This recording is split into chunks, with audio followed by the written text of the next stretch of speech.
are not capable of reading between the lines or seeing nuance in the situation, because what I'm stating over and over again very clearly is that no matter what takes place, if the Iranian government, current regime, continues doing what it's been doing, it is going to collapse, and it's going to be a Syria-style situation. If the Iranian government does not give in to the very reasonable demands being made by the population, it is going to collapse into Syria. If Western intervention reigns, and if Western intervention comes in and destabilizes the country, then it's still going to turn into Syria. Okay?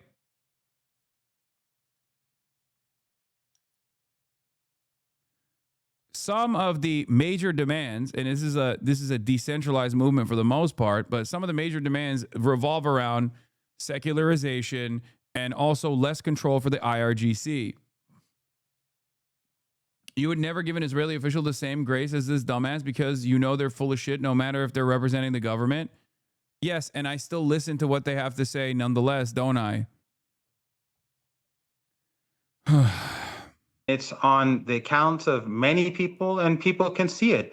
Mainstream media in the West, and obviously your media, since you are trying to create an environment for war and to justify illegal activity on behalf of your regime and the Trump regime, you're of course creating a narrative of thousands of peaceful Are protesters there soldiers in Iran? Yes, they're in prison. on the streets being slaughtered. If you don't like my questions, Professor Morandi, let me put to you what the German Chancellor said. Friedrich Merz said, when a regime can only maintain power through violence, then it is... I don't think you actually care about Iran. Do your chat rules literally say Ottoman Empire over Persian Empire? Like, what do you mean? Yeah, that's called a fucking joke, dumbass. It also literally says everyone gets a state-mandated boyfriend/girlfriend. Do you think that I'm being sincere? What the fuck is going on, dude? Are you that stupid? Effectively at its end. Do you accept your government is nearing its end? It's in the final days. First of all, who said that I'm afraid of your questions or I don't like your questions? Second of all, who makes the German Chancellor any more credible than you? The German Chancellor has been elected by his people, and you accused me of propaganda when many would accuse your government of propaganda day in, day out. So I just ask you again, is your government entering its final days? No, and have no doubt that any strike on Iran, which is illegal, and obviously you're trying to promote it and to justify it, is illegal.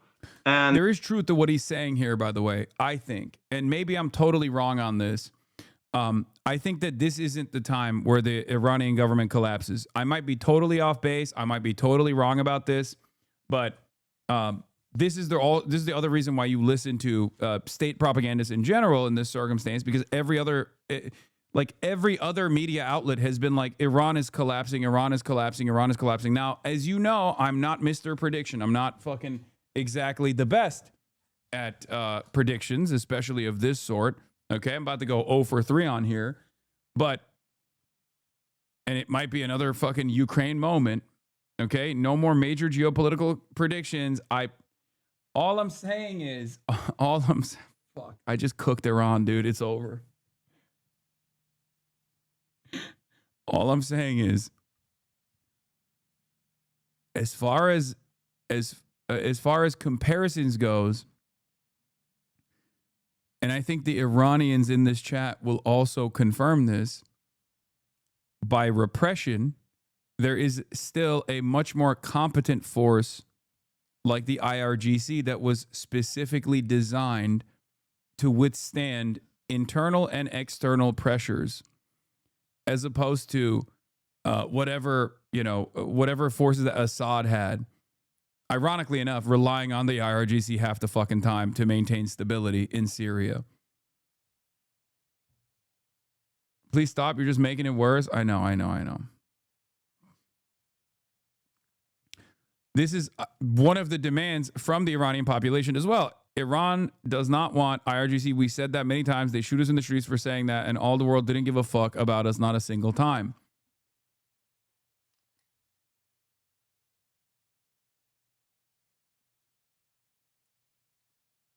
The Iranian people who've come to the streets, yes, But do you propose that they stop the protests or the Ayatollah should give in to the demands? How do you see a revolution through while avoiding U.S. intervention? No, that is precisely what I'm saying. Yes, a Western intervention would be disastrous and turn Iran into Syria. And if they don't actually, if they continue suppressing protests in the violent ways that they have, if the government continues suppressing protests in the violent ways that it has, it will inevitably, slowly, through erosion, through economic despair, will turn into Syria regardless. So the only alternative is basically the current regime leaning into reform to the best of their ability without, while avoiding Western intervention. But of course, I don't think they're going to do that because they justify their legitimacy. They justify their they justify their existence by or they reassert their existence by doing this kind of repression. Yesterday, to protest against the Western and Israeli-backed riots. We all know that Pompeo, who was the former head of the CIA, said that Mossad is on the ground with the rioters. They were guided and organized from abroad, and when the internet went out, suddenly they went blind. And that's why the protesters have been given succor from abroad because they think they have help coming. So I want to ask you, if the US attacks Iran, does Iran hit US targets in the Middle East? If the United States attacks Iran, without a doubt, Iran will strike back very hard. And remember what happened during the 12-day war. Go look at the footage from Tel Aviv and other Israeli cities. And as Steve Bannon himself said the day after the war, the real story of the 12-day war was that the Israeli regime during the last 2-3 days was hit so hard that they were seeking a ceasefire, not Iran. Well, I mean, that's propaganda in your book, as you describe it. Just Go and look at Steve Bannon's interview. It was broadcast online. It's not mine. Okay, Steve just Bannon finally, Ayatollah Khamenei, he's an old man. It's been widely reported that he may be looking to go into exile. Would you see that as a defeat? Well, you're just making stuff up. I think, once again, no geopolitical predictions, Andy, over here, but I think the Ayatollah, if he is deposed or not, he will most likely remain on Iranian soil. This is what I mean when I say a lot of Western analysts don't understand Iran. And even myself, my assessment on Iran is always going to be incomplete. I can only lean into what I do know. And I can only lean into my own personal experiences growing up in Turkey, going through not anywhere near the same repressive elements of the state, but definitely a lot of discontent, a lot of disarray, a lot of social conservatism being used as a galvanizing principle that created legitimacy for the Erdogan regime, and then all of the pushback and all the violence that unfolded in an effort to suppress said pushback. When someone says oh, these guys are gonna fucking escape the country and they're gonna go to Moscow or whatever, it reminds me of there is a very different attitude here with Assad versus the Ayatollah. Okay, and the reason why I say that is because when you compare it directly to Assad, when you compare Assad's weak ass regime in Syria to the Iranian regime, your analysis is going to be stunted.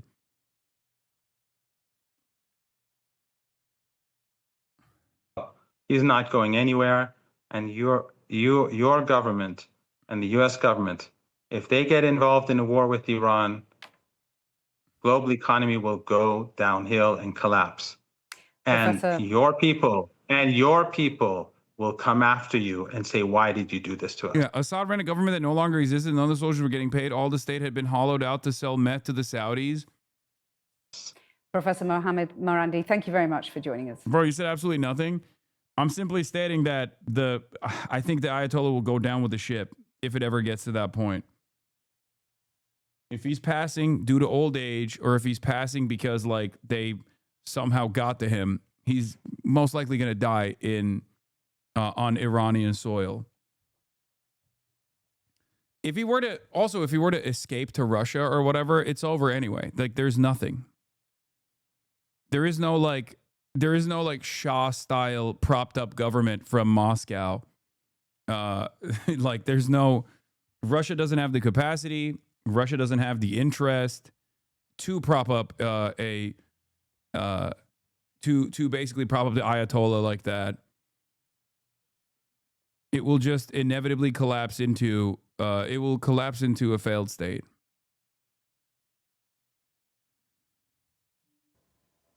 Thank you. So what might the American president do now? Our US editor, Anushka Astana, is in Washington for us. Anushka.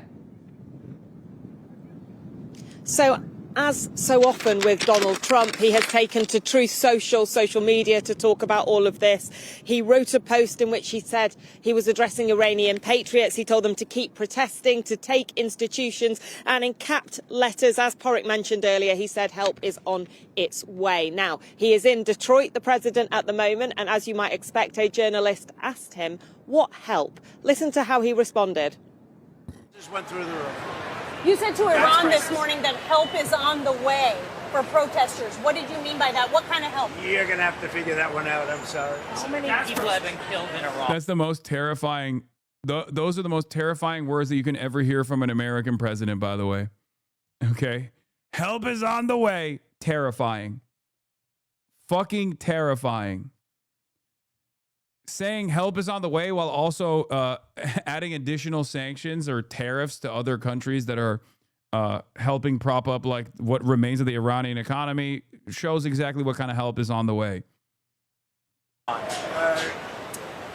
Nobody's been able to give me an accurate number. I have heard numbers from everything's a lot. One is a lot.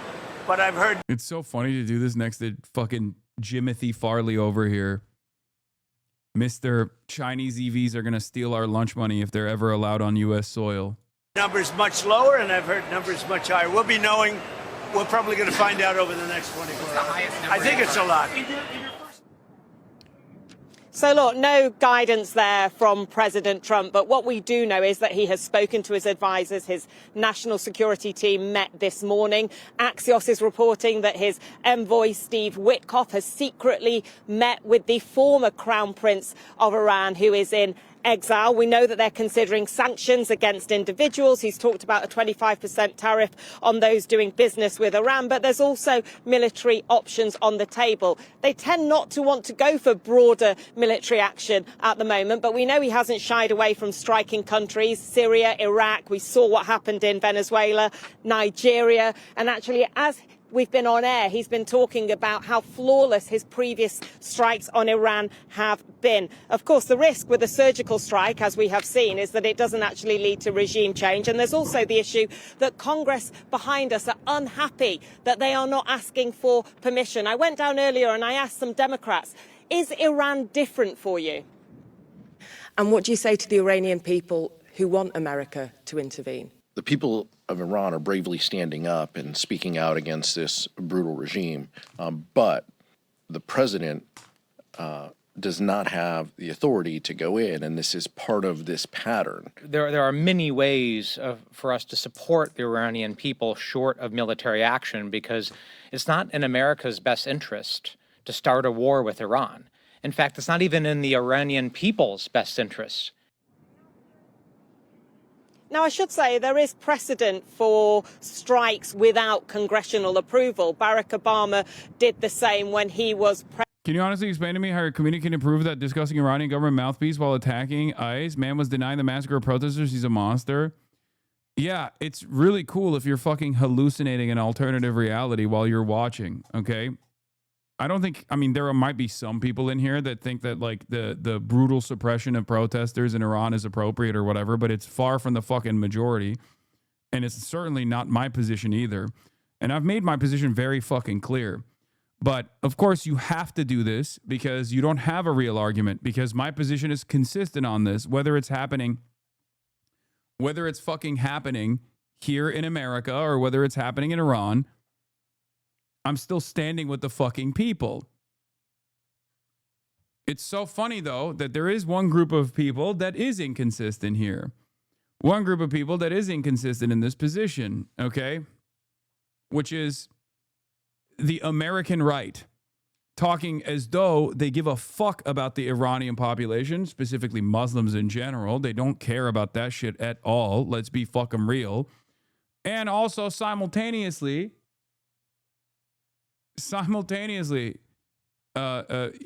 defending Israel's death and destruction campaign, defending America's ruthless crackdowns on its own fucking protesters, while simultaneously going, oh man, I love Iran, we got to free Iran. Get the fuck out of here.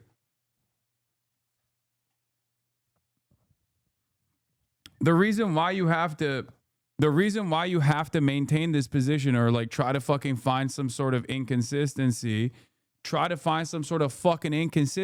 because you recognize that your side is inconsistent here. President here, but there are a lot of concerns about where all of this leads, whether a single strike, for example, on Iran would actually result in regime change or actually lead to more concerns down the road. And also a question about what is Donald Trump's motivation. Before Venezuela, he was talking about human rights. Afterwards, he hasn't mentioned the word democracy, only largely the word oil. And we know that America has strategic interests in Iran, not just around security, but also it is another energy-rich country. So the concern is, if there is a strike, as they are considering, what does the follow-up look like?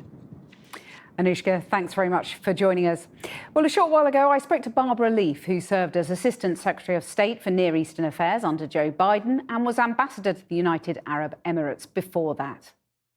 So I would guess... Why is no one talking about the brutal regime in Turkmenistan? Because they are surrounded with friendly countries? Yeah, I mean... That's the reason why I brought up the Gulf states as an example, because there is no protest in the fucking Gulf states, even though there is brutal repression similar to the Iranian government, but they're an aligned country, so no one gives a shit. And also, their economy is not fucking imploding. So the protests or the organized movements never actually take root in the country. That's it. It's that simple. That the president has in mind, yes, some element of military action, presumably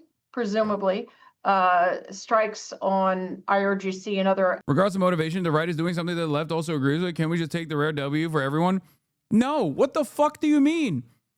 The right doesn't give a shit about the Iranian people. They're not saying free Iran because they actually want to free Iran. They want to fucking bomb Iran. What are you talking about?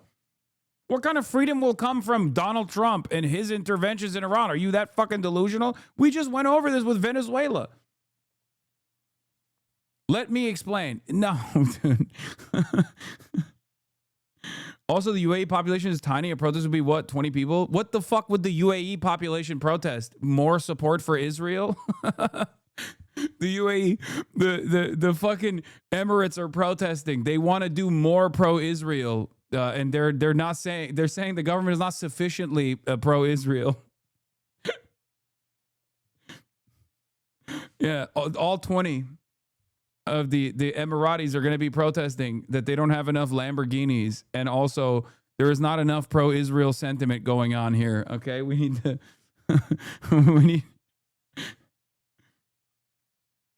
elements of the security forces, headquarters, arms caches, etc.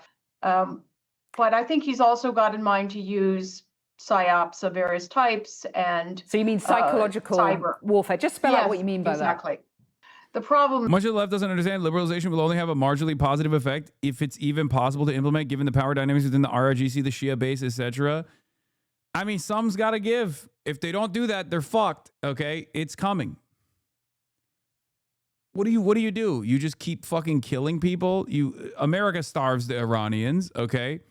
And then the Iranians in the aftermath of that starvation and lack of access to like medical care or whatever, turn around and understandably get more and more angry. So then they fight back. They fight back in more militant ways, in more organized militancy. And then the government comes back in and kills another 1,000 people, 2,000 people, 10,000 people, 40,000 people. Where does it end? The more hopeless the Iranian population feels, the more they will be willing to engage with Western intervention. That's why I keep saying something's got to give. It ends with all Mossad agents are dead. You are on maximalist copium if you think that all of the fucking protesters are Mossad agents, brother. Please stop. This is what I mean. It's more nuanced. It's more complicated than that. It's not. That's crazy. As we already see, and this was evident even before there was such a dramatic shut off and shut down of the internet, but there is a huge amount of disinformation in the air. So it's quite hard to discern what is real and what is not, but it's... For the record, this isn't to say that there isn't like Mossad involvement, okay? Please. I mean, Mossad literally had a drone factory. I need you to understand something.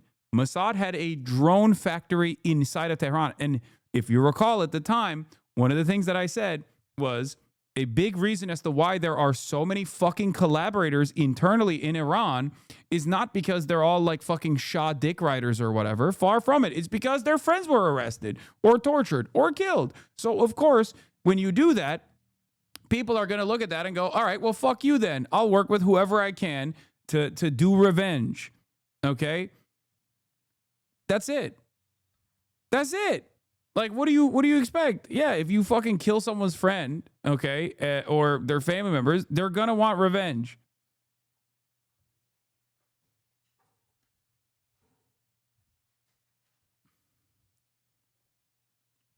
But I think he plans to stir the pot.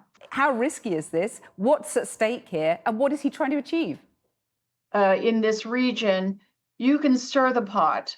The pot may boil over, but you don't know where all of that goes. I think one of the things that Israel did this time around, and one of the things America did this time around, was just like openly say that they're intervening. You know, the Shah coming out, or the succession of the Shah coming out and saying like, oh, take it to the streets, or America saying take it to the streets, or Pompeo saying, Mossad, do your thing, you know? The reason why they did that is because when the fucking government hears that, they go, okay, now is the green light to kill even more protesters. And when you kill even more protesters, next time around, there's going to be even a larger number of protesters out there that are going to be even more violent. I think that's the reason why they were so overt with their interventionist rhetoric in a way that you normally don't see from Israel at all. Normally, Israel will keep quiet and be like, oh, in the aftermath, when the protests have quieted down, when the government has come in with the security forces and just like killed a bunch of people and arrested even more, they'll turn around and say, oh, free Iran, free Iran. But this time, it was different. This time, they straight up were like, go off, kings and queens. We're with you from the start. Ultimately, their goal is to turn Iran into a failed state, though. And you may not get the government you want, which is not to say we should not be giving support to the protesters. He has shut off for the moment the diplomatic channel, made that very dramatic. What would easing religious laws even do? People want quality of life. You're hemorrhaging the discontent to the best of your ability. If you offer people a fucking pressure valve, if you respond to their needs, because like, this happens in China, right? China is a stable economy. It's a power. It's a power center around the globe. It's a very powerful country. It's the manufacturing base of the entire planet, right? But having said that, there are obviously moments of discontent in China as well.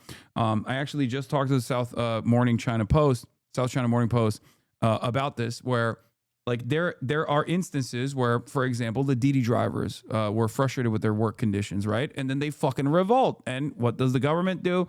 First, they suppress the protests, and then they actually meet the demands. Same thing happened with the COVID zero policies. The intensity in which China was maintaining the COVID zero policies, and the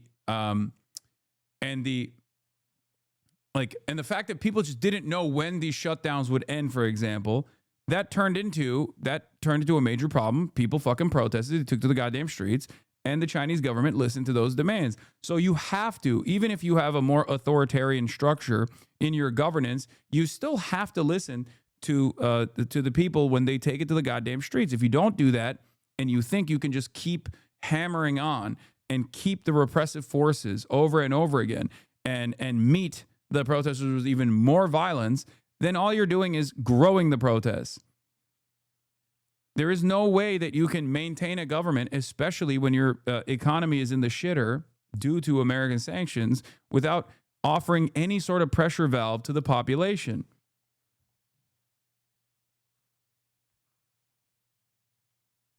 You got the COVID protest chronology slightly wrong. The plan for opening up was already written and approved a week before the protest kicked off. Yeah, but it was obviously getting to a point because there was a lot of fucking discontent. That's the reason why they were, opening up at all. You do not understand Iran. The economical situation is not entirely the U.S. government's fault. Iranians do not want to be in some sort of war with the rest of the world. What are you guys talking about? People in Iran do not want this regime. That's why we're protesting in large numbers. Iranian here, the situation is so dire that people feel helpless and hopeless. They need support. I understand that. Okay? The common meta that the Iranian population has also kind of taken hook, line, and sinker, mostly from Israeli and American sources, is that the Iranian government takes all the fucking funds from oil and gives it to the IRGC, which is true to a certain degree, and then they use all those funds to do wars overseas. Not overseas, but wars in the region. That is the American position here. That is the Israeli position here. And unfortunately, with all of the economic instability, that's increasingly becoming the fucking Iranian position as well. I think ultimately, if the Iranian government wasn't utilizing the IRGC to fucking crack down on protests, they would not be as frustrated with the IRGC in general. This is one of the things that I was saying when I was talking about reforms in Iran that must take place. Okay? Evident today, publicly evident. I presume they may use a diplomatic channel eventually. So how might Iran respond, do you think, if Donald Trump does take military action? I think any punch that the Iranians try is going to be well overmatched immediately and be devastating. And they have no air defenses at this point. Those have been shredded. So they are very vulnerable. They also can't do external and internal at the same time. Their focus at this point is existential. It is Israel's death toll estimate is at 5K. So where the fuck does CBS get the 20K number? Is suppressing, containing these crowds. So isn't Donald Trump right then to seize this moment of weakness in the regime? We don't have a success record of any kind of regime change from outside. Iran kills women who don't dress properly. Chinese spokesman Mr. HasanAbi. Iran kills women who don't dress properly. We place sanctions on them for the crimes against humanity and terrorist sponsorship. Shut the fuck up. America does not give a shit about feminism. Please. Jesus Christ, you're such a fucking moron.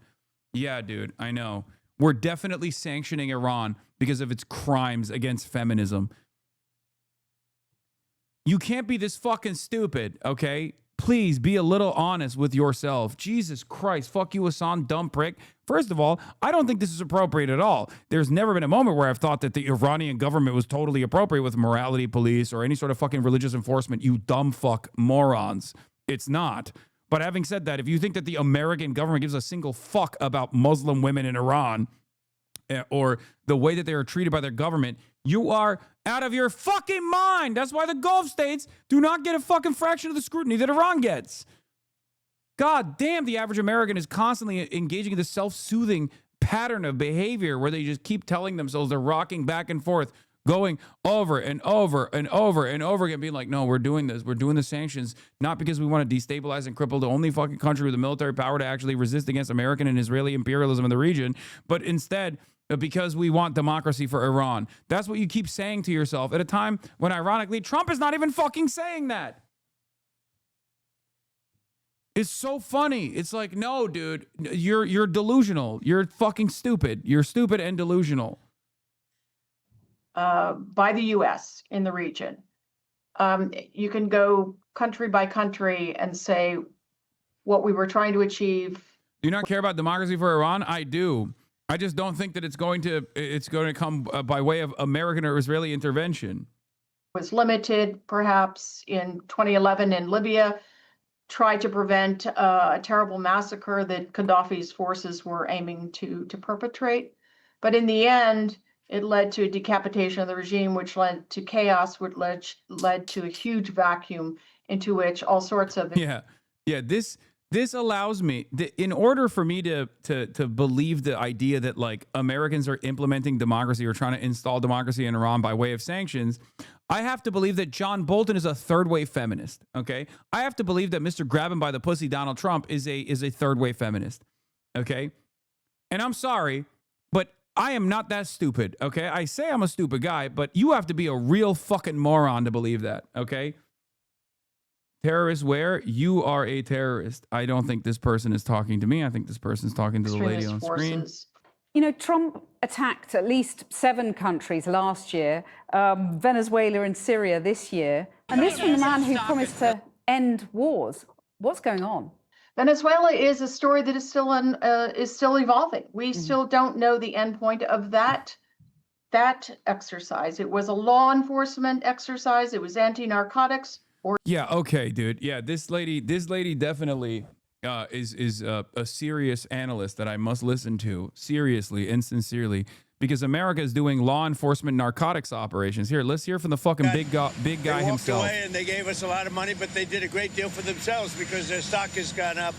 As soon as we went in, Apple went in, NVIDIA went in, a lot of smart people went in. They followed us. So yeah, at least when we were listening to the first guy. Not the fucking the regime guy, but the guy before him, the analyst that we were listening to, he was like sincerely placing the grievances of the fucking Iranian population at the forefront of his commentary. She's saying the exact opposite, Hassan. She's saying that the Trump admin excuses keep changing. Oh, okay. Well, I misunderstood it. Anyway, it doesn't matter. I'm bored. Let's continue. If you were a private guy, you'd say, "What do we get for doing it?" I need to hear it from the fucking I don't want anything mouth for of the myself. admin. I want our country to be rich as hell. But with Intel, we made billions and billions of dollars, right? So, Mr. President, on Iran, do you have a message for the leaders currently of Iran? Yeah, the message is they've got to show humanity. They've got a big problem, and I hope they're not going to be killing people. And I'm going to have a report very soon. It would seem to me that they have been How are you going to platform the university professor which receives the regime propaganda and denies everything, but you don't show someone who's a Persian journalist and have first-hand experience from the oppression? Please watch Masih Alinejad's interview with CNN or CBS. Well, it was a disaster. We'll get to that later, Chatter. They had all sorts of problems. And Chatter, we're listening to our Shah, okay? We're listening to our Ayatollah. We're listening to our Shah right now, okay? Big Dog is speaking. You be quiet and you listen, okay? Who are you with? Who are you with? I'm with the Financial Times, sir. Oh, good. Well, it's a nice paper. So are you committing not to sending It's U.S. time for me to fucking platform a real American patriot. You that. Quiet. I don't talk about military strategy with a reporter, you know, even though I do like the Financial Times. Secretary Bessent. Are you consulting with our allies regarding Iran? What are they telling you, and why do you think the Well, I'm not going to tell you what they're telling me. I don't tell you what they... Why do you think the Iranian leadership continues to defy you, Mr. President? You think they are? Well, it's only been a couple of days. Hassan, have you seen the Khazriak hospital videos? That's one hospital in one city alone, 60 minutes of dead bodies on everything that I love. Wallahi billahi, 60 minutes of dead bodies. Do you still blame the sanctions? Brother, do you think I said that the sanctions killed those people? Are you fucking stupid? What is this position? Why is no one listening to what I'm saying? There has never been a fucking moment where I justified that, okay? I think it's horrifying. The fuck is wrong with you? Do you just hear what you want to hear? Wallahi, it seems like you just want to hear what you want to hear. Really, you'd like to see it, but what we want to see is we don't want to see people killed, and we want to see a little bit of freedom for these people. These people have been living in hell for a long time. You know, that used to be a hell of a country. I have friends that used to invest in Iran, and they did well with their investments. It was a great place. The people were great. Even the leadership was good. I've maintained the same position since the last time that there was any sort of fucking protest in Iran. If they continue increasing repression in the state, it's going to inevitably collapse. And that position is the same position that I have right now.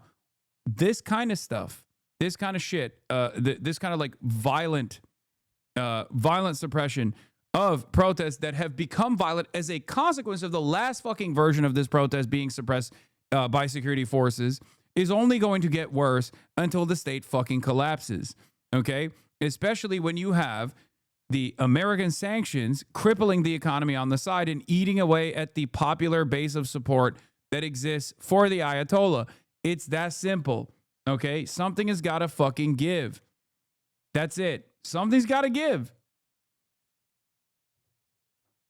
As it stands, if the goal here is to maintain Iranian sovereignty, the thing that has to give is the IRGC's the cruel ways and the security forces' cruel ways of fucking violently suppressing any sort of reasonable fucking take that the Iranian population might have.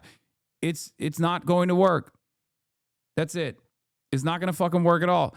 Wall Street Journal, Iran's Gulf rivals warned the U.S. against strike on Iran in public. Gulf states have kept silent, but Iran's Arab rivals across the Gulf, led by Saudi Arabia, have been lobbying the Trump admin against a strike on Tehran after the U.S. warned them. Yeah, Bonzer Berry is probably seeing the same thing that I'm seeing, which is that there's not a lot of aircraft carriers in the region right now because they're too busy with fucking Trump's adventurism in Venezuela.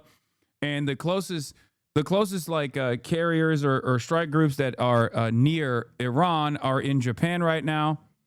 So I don't know what kind of striking is going to happen in Iran anytime soon.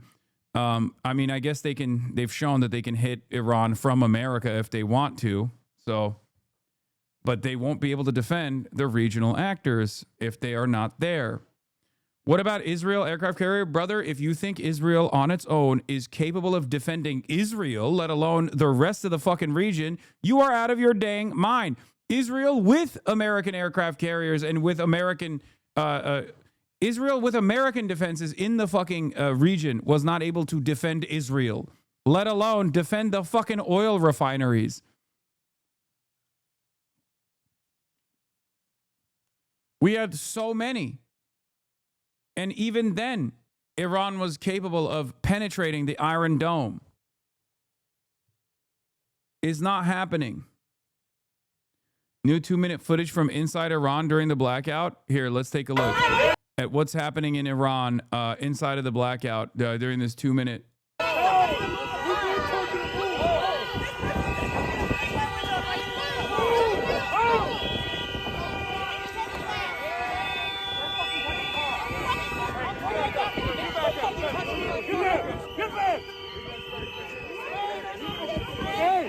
Go that way.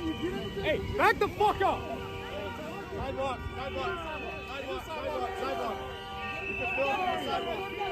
They sound American? What the fuck? I know, it's crazy, right? Yeah, no. This is Iran, dude. This is yeah. No, it's yeah. This is happening in Iran, okay?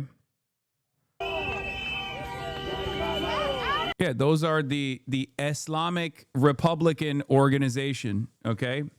ERO. It stands for Islamic Republican Org. Yeah, they're doing Islamic style repression, brutal repression.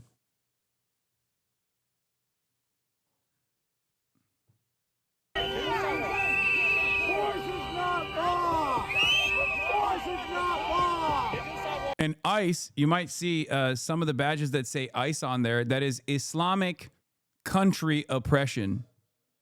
Or, sorry, Islamic counter country oppression, ISO. I fucked it up. I couldn't fucking spell. Yeah, Islamic caliphate entity. That's what it is. Yeah. They're covered up for modesty, okay? You're being quite the Western chauvinist here. That's the reason why they're covered up. They've actually advanced. The regime has advanced. They're even covering up the men nowadays, okay? You are not following the law.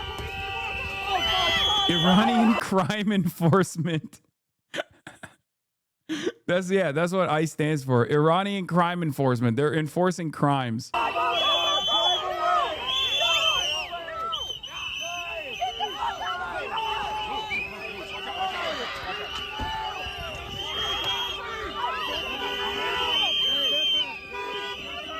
Too bad in this forum, I can't fast forward past your insensitivity.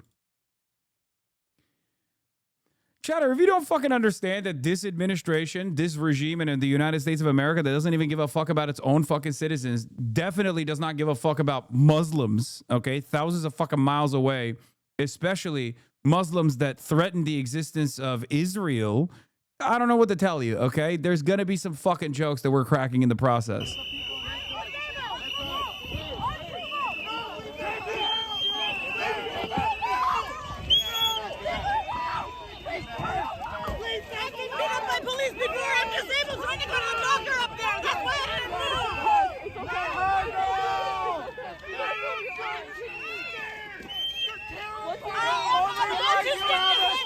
As I don't agree with you about Iran, I have to agree with you on the inside things in the USA most of the time. Does this make you feel strong? Yeah, man!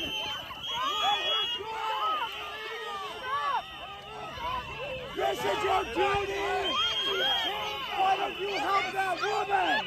Help that woman! Why don't you help someone? All you do is hurt! All you do is hurt! She's trying to drag down this fucking bridge! Where is the law? Anyway, this clip is going viral right now. Trump was called a pedo protector by a Ford worker. Trump showed him the middle finger and mouthed, "Fuck you." No! President Trump mouths "fuck you" and flies the middle finger at a Ford plant worker in Detroit, Michigan after the worker yelled "pedophile protector." Oh! Oh! Oh! Oh my God!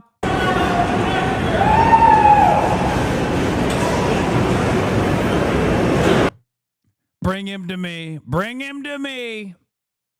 How dare you think that there is free speech in this country? Do not call me. Do not call me by the commoner's name. Do not call me a pedo protector.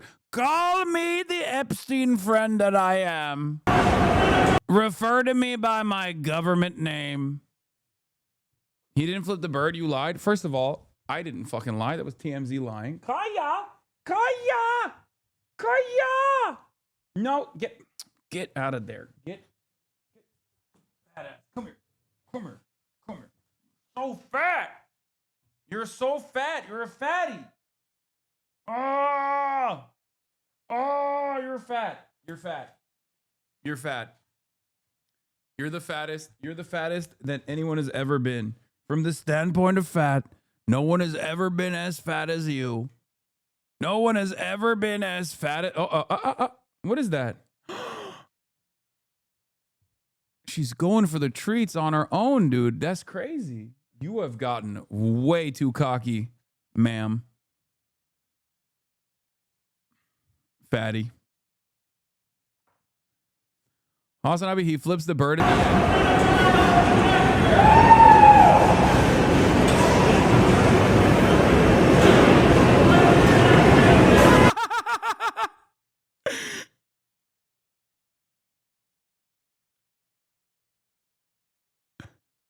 Is he flipping the bird?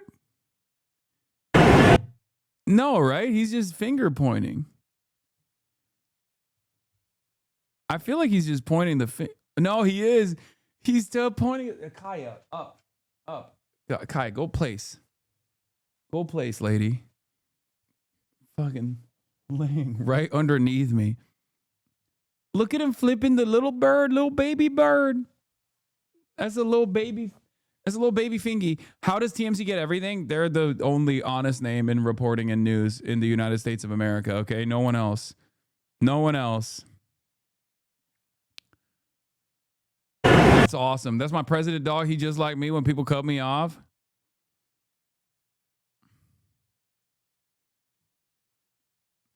WikiLeaks just reported the Department of Homeland Security whistleblower leaks identifies 4,500 agents. Was this bro from yesterday? It's a thumbs up.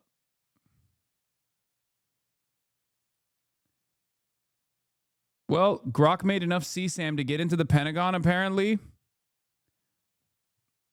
Hell yeah. That's awesome. The Ameri Israeli years of lead is upon us. it's going to get way more pedophilic from here on out. Okay, so get used to it. Get ready. Just letting you know.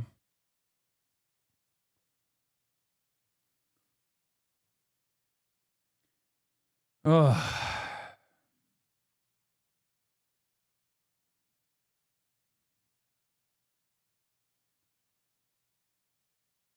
What if Ice Chatter was the leaker? Dude, that'd be sick. Tony, double circ Tony got an exclusive. Tony DePepe. Double circ Tony. Adult circumcision, Tony DeCoppel. A lot of you get mad, but if you were going to be, this famous of a journalist, I think you'd get a second circumcision too. You'd shave a little bit of piece off of the foreskin, you know? Just saying. Double circ. Long career. Maybe got a third circ, actually. Triple cut. Shave a little off the top for me, please. I love saying this because every time I bring this up, people go, what the fuck are you talking about? And then they find out that Tony DeCoppel actually converted to Judaism, got an adult circumcision, a second circumcision, and literally wrote about it. The only reason why we know is because he wrote about it. Okay?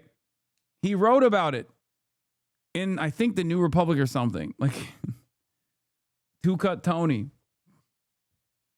You always talk down on the double circ community, and I don't appreciate that. We don't claim him.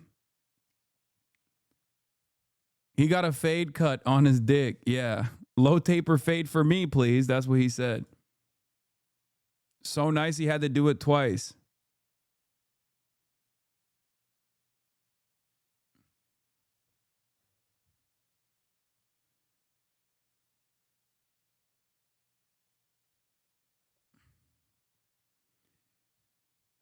There's another Trump clip from today. All right, we'll get to that in a second. Yeah.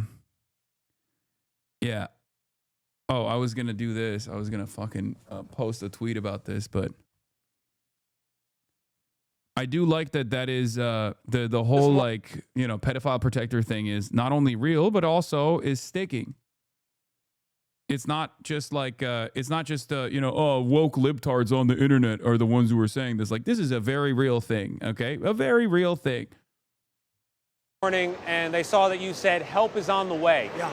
What do you mean by that? Well, there's a lot of help on the way, and in different forms, including economic help from our standpoint, and not going to help Iran very much. And, we put Iran out of business with their nuclear capacity, and now, depending on what's actually happening, nobody's been able to give us accurate numbers about how many people they've killed. Well, on that point, but it looks Mr. like President, it could be a pretty substantial number, and that's going to be a lot of problems for them.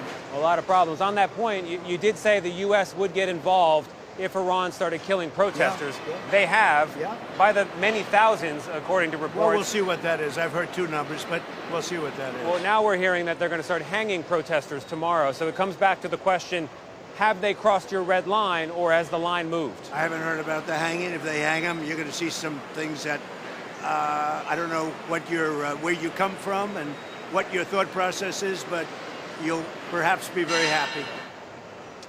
What do you mean by that? We will take very strong action. If they do such a thing, we will take very strong action. And this strong action you're talking about, what's the end game? The end game is to win. I like winning. How do you define that in Iran? Well, let's define it in Venezuela. Let's define it with al-Baghdadi. He was wiped out. Let's define it with Soleimani. And let's define it in Iran, where he wiped out their Iran nuclear threat in a period of about 15 minutes once the B-2s got there. And that was a complete... Tony's 5'8"? Shut the fuck up. Okay.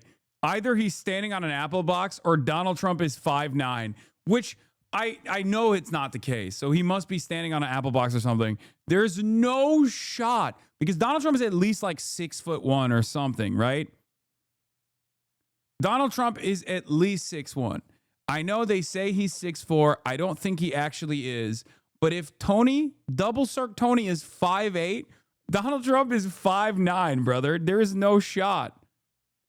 Nah, we've been known this. He was standing by soccer players listed at 5'11", and he was shorter. Shut up. That is the greatest conspiracy of all time. The fucking president is under 6 foot. The president is under 6 foot and has been able to maintain the lie that he's 6'4" this whole time. No way. No fucking way. No fucking way.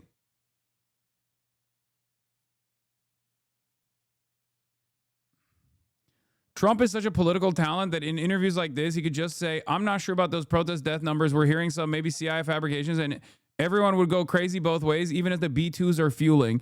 If you want to understand Trump, the worst thing you can do is listen to what he says. Americans have an excuse because we have goldfish brains. The rest of you don't.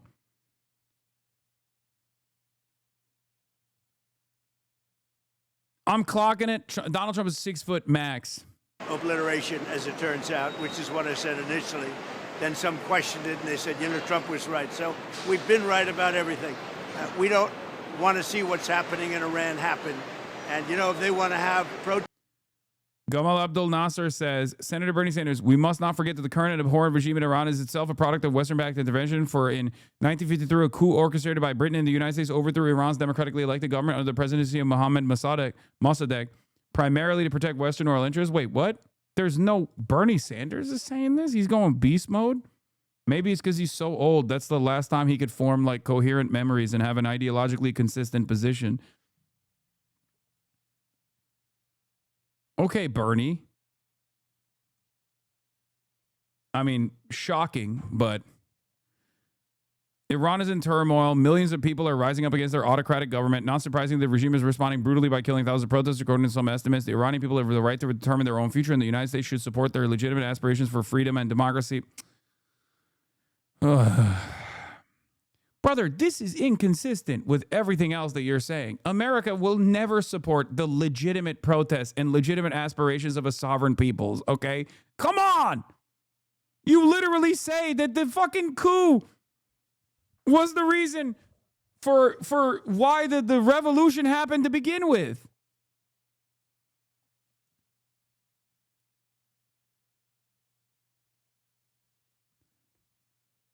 But we must not do so at the barrel of a gun. Let us not forget that the current abhorrent regime in Iran itself is a product of Western-backed intervention. In 1953, a British and American orchestrated coup overthrew the democratically elected government of Mohammad Mossadegh in Iran. This was done primarily to protect Western oil interests. Yeah, Bernie Sanders probably hasn't heard of this, but the Iranians are actually Persian and they're Zoroastrian, and they got Arabized by the Arab imperialism, and that's the reason why they're Muslim now. The Iranian people yearn for Zoroastrian towers of death, and that chatter informed me on that, so I was wrong. I was wrong about what I knew about Iran in general. It was actually the Iranian revolution was fake. It wasn't real. It was actually supposed to be a Zoroastrian revolution. Yeah. So that was my mistake. Curse you, Abbasid Empire.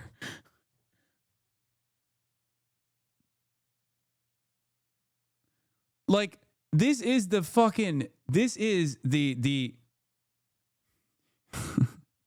this is the inherent contradiction with liberalism in general, where Bernie Sanders in the same breath says the United States should support their legitimate aspirations for freedom and democracy, but we must not do so at the barrel of a gun. Well, then in the same breath, he goes, and the United States at the time said that they were doing this to support the legitimate aspirations of the Iranian people. Didn't do that last time. And not only did they not do that, but then that led to the real Iranian revolution. But this time is different. Like, what the fuck is the suggestion? Yeah, if you want to fucking help, if you want to help the Iranian people, advocate to lift the sanctions.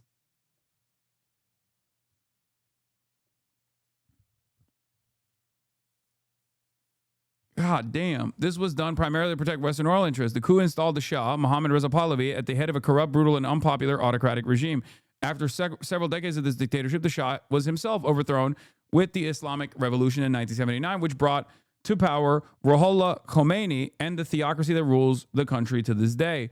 Now, with incredible courage, the people of Iran are once again demanding democracy, freedom, and economic justice. The United States must support the Iranian people. We must join the Iranian people in demanding an immediate end to the government violence against protesters, an immediate end to the media and internet blackout, internationally supervised. Where is the sanctions relief? Bernardo used to be like,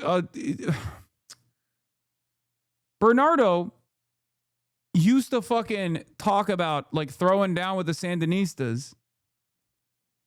Sandersnistas. And now he's over here fucking forgetting the primary impact that America has here, you know? When you find out your goat is washed.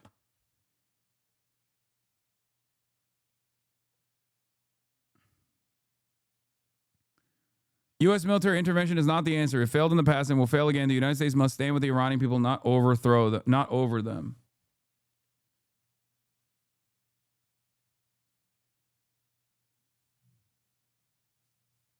Ugh. Like, I don't even have a problem with these statements, although it is, albeit hypocritical. I mean, it's Bernie saying this, so it's not less hypocritical coming from an American senator.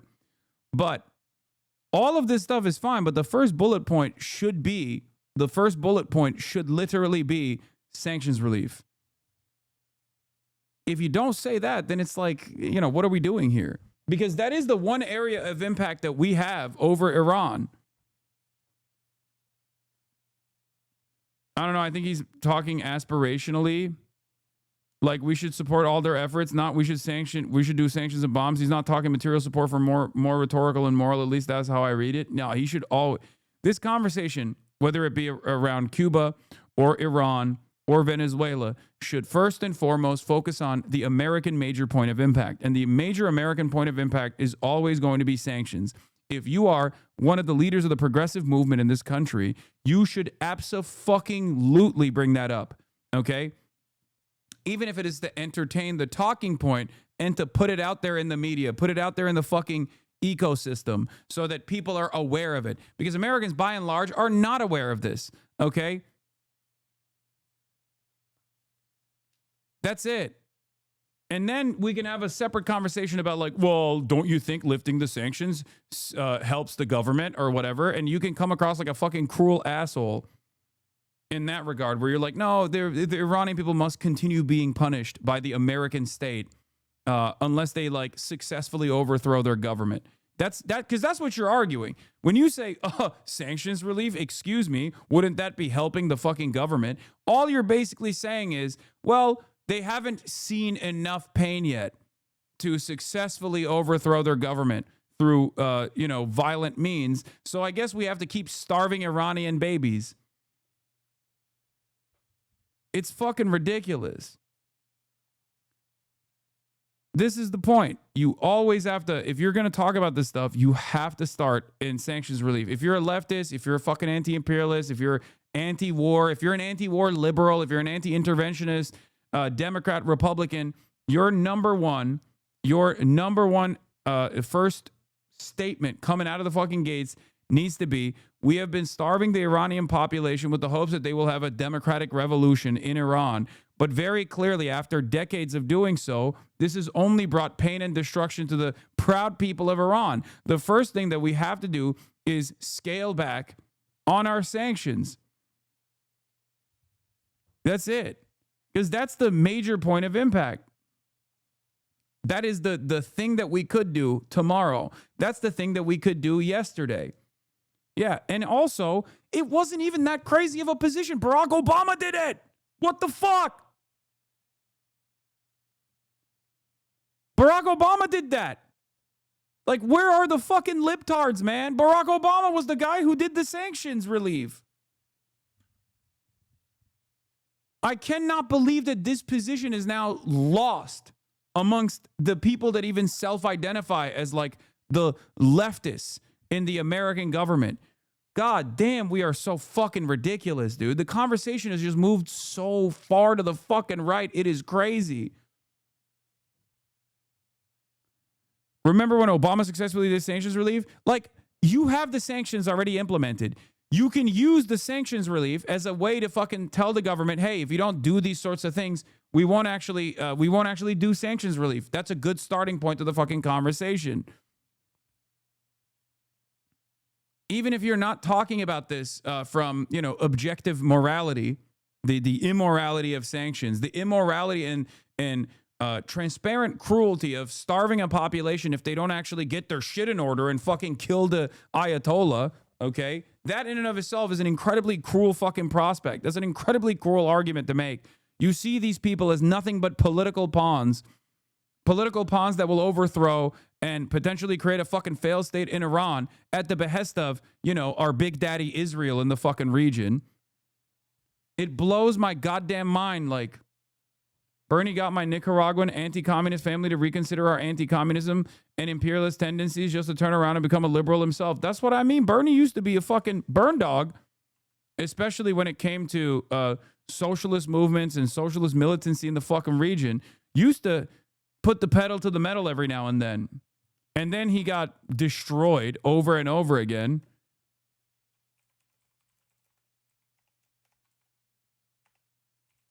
Left position.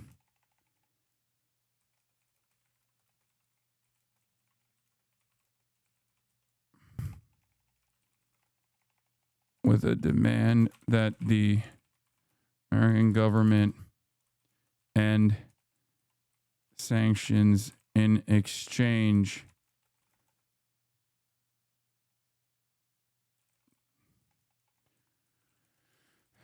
of a democracy or anything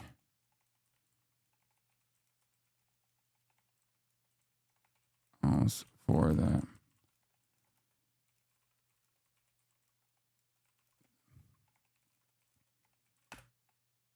We've moved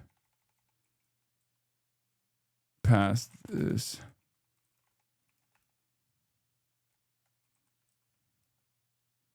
Obama got the JCPOA done with sanctions relief.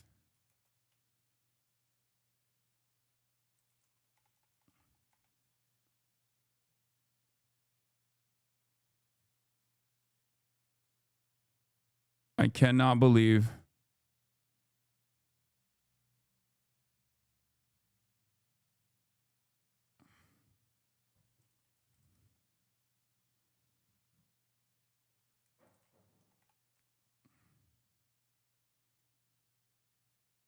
he's building up AOC, and for that to happen, moves to the center, so don't hate on him too much. That doesn't matter to me.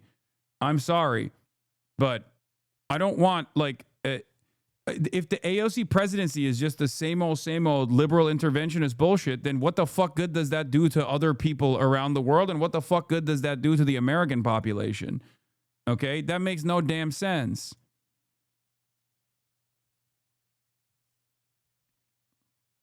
Like, the whole point of why you want an AOC presidency potentially is because you think she's going to be a fighter for human rights. If she's not going to do that, then okay, it might as well be fucking Kamala Harris at that point. And AOC did actually have a really good take, even though she had a really bad take on the fucking Hamas protests, pro-Hamas protesters or anti-Semitic or whatever the fuck. She actually did have a really incredible point here that she made that people misunderstood and got mad at, and then she duked it out with the online left here. But here it is. Government funding, we're about to run out of money. What should be the red lines when it comes to ICE funding? When it comes to DHS, should there be policy or reduction in funding? What should be the options? I mean, in terms of which deadlines line up with which goals, that's a tactical decision to be made. But my position has always been clear that ICE funding should be cut. We're seeing what they're doing with this reckless explosion in funding, and mind you, just so everybody knows, I want everybody to understand the cuts to your health care are what's paying for this. All that extra money that everybody's paying right now in their premiums, all that extra money that you're paying, it is paid for it is all of that extra money that the government and the ACA subsidies that was given to nearly $1 trillion in healthcare was taken out and given to ICE. Dude, that is great fucking messaging. Okay, that's great messaging. You're going to get mad and you're going to say, "Oh, she didn't say abolish ICE," but she literally clarifies in the follow-up tweets that she does still very much maintains that position. Okay? She's right. It's good messaging. It's a breath of fresh air. Thank God that there are some fucking people out there who are saying this in a position of power and prominence. Okay? If it wasn't for the crippled old institutional seniority within the Democratic Party, and AOC actually through a merit-based process got a better position in the party overall, the Democrats would not be underwater in their popularity in this moment. I'm sorry, okay? That's just the reality. And there is plenty of things that I criticize AOC for, especially with the whole with the fucking the real problem is actually the protesters outside of the synagogue and not the fucking settler fair that's taking place inside of the synagogue. That was ridiculous. It was a misstep. You have a finite amount of time and energy that you can expend. And if you're focusing on the wrong thing in that conversation, you're losing the conversation for no reason. It's an own goal. Kamala Harris used to do this all the fucking time. You don't even have to take ownership over protesters that are fucking saying that, they support Hamas. Okay. I'm not expecting a sitting American representative or a senator or any politician or mayor to openly state that in the United States of America. Okay. But it's a tactical error to ever take ownership over that instead of turning around and talking about the real problem here. Okay. The real issue here is that there is a settler fair that is illegally doing another stolen land sale inside of another fucking synagogue. That is unacceptable. That's illegal. And Zohran Mamdani literally ran on putting an end to that sort of thing.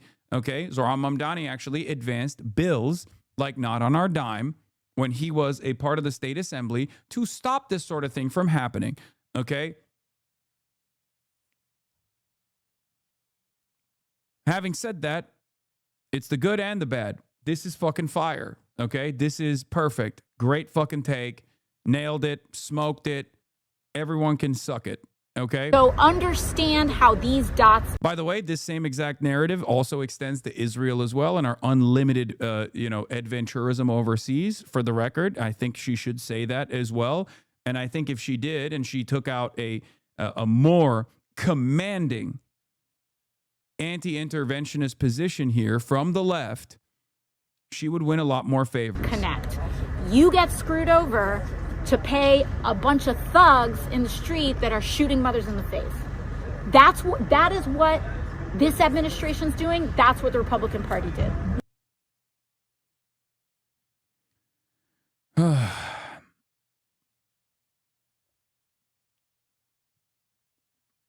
This is good messaging. It's good policy. It's good politics. It's good messaging. It's good across the board. If I don't actually if I don't honestly give credit where credit is due here, then what the fuck are we expecting? Okay, not every single good statement from a Democrat for once should be met with all of the times where they've actually failed. Okay, that's it. Be harsh. And be astute in your observation and your criticism when Democratic representatives are fucking up, okay? But also be fair when they're doing the right thing. A lot of people, I think, always run into, well, she did this wrong thing. Like there is this demand for purity in general, okay? 20,000 hours total lifetime streamed. Congrats. Jesus Christ. I'm such a fucking loser. Holy shit. I have been in front of the camera for 20,000 hours. God damn, I'm a loser. What the fuck? That's crazy. Trump captured on camera getting briefed on Iran. They have no OPSEC anymore. What is this?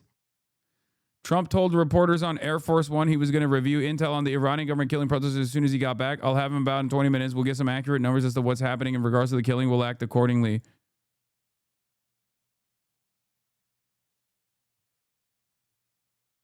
I mean, okay, that's fine. Let's be real. A solid chunk of that is just the chair. Yeah. Yourself, 17-month subscriber, and everybody else is so fucking stupid. And they just watch the chair over and over again for 20,000 hours. You're a bunch of fucking sheep that just sit there and you're like, oh, I can't stop watching. It's just the chair. I love the chair so much.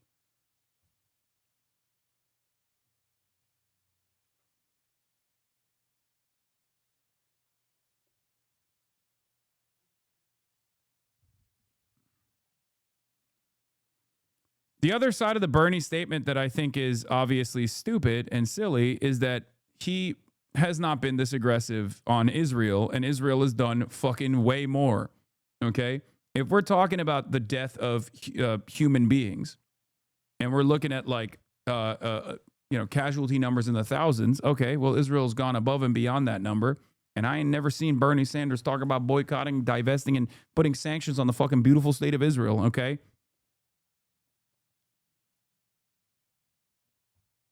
At most, it's we shouldn't be giving them offensive weapons, but defensive weapons are fine or whatever the fuck.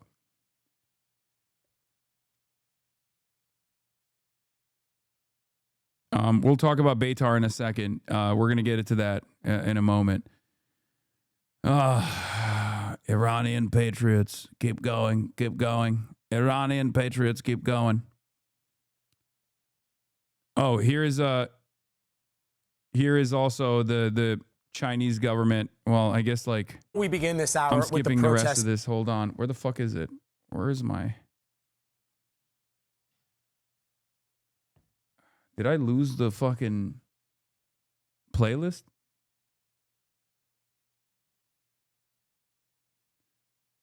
Thank you, Gizmo.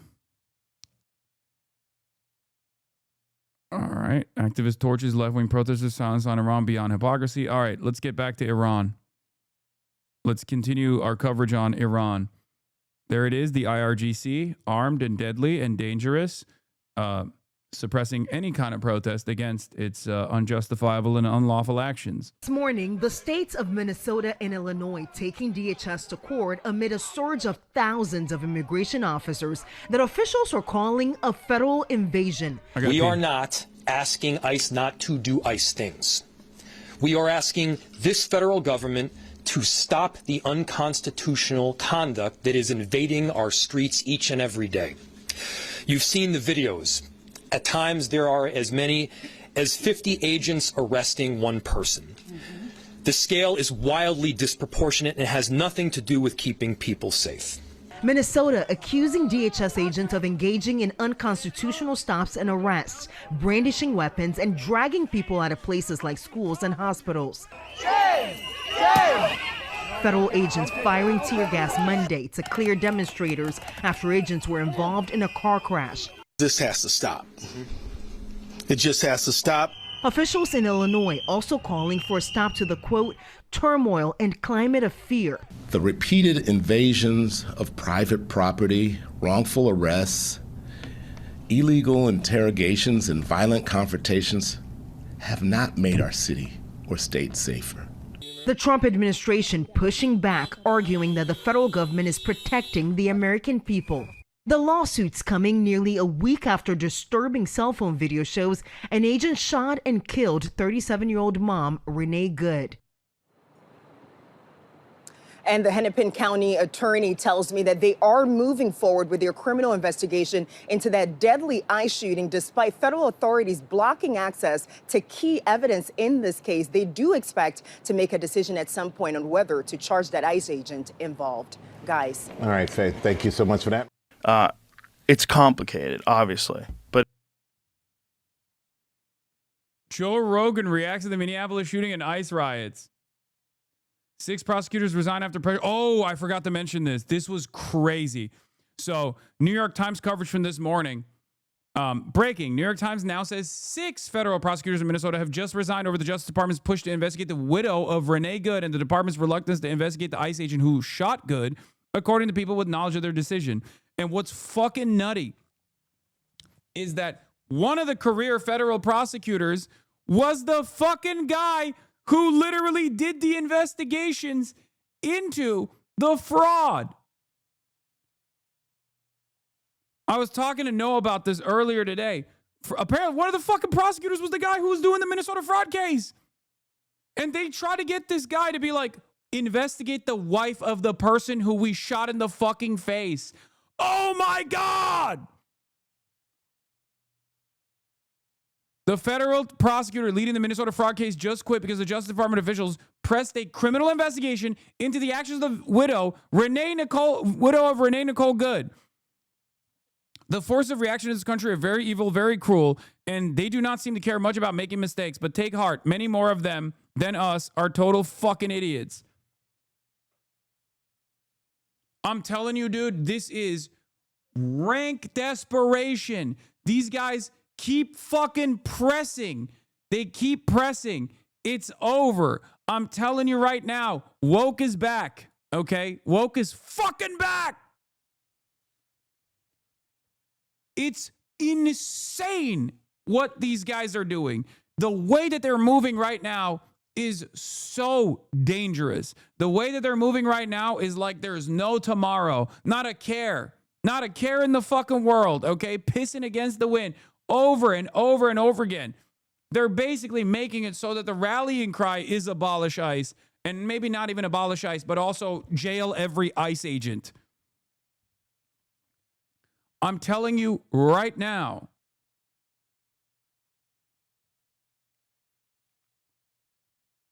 new Q poll, majority say the murder of Renee Good was not justified. I talked about this. I tweeted about this before as well. This is another poll. Obviously, the majority of the fucking voters do not find it to be justified. You know who the majority of voters, you know what majority? What majority population in this country actually thinks it is, though? Care to guess which group actually thinks it's justified?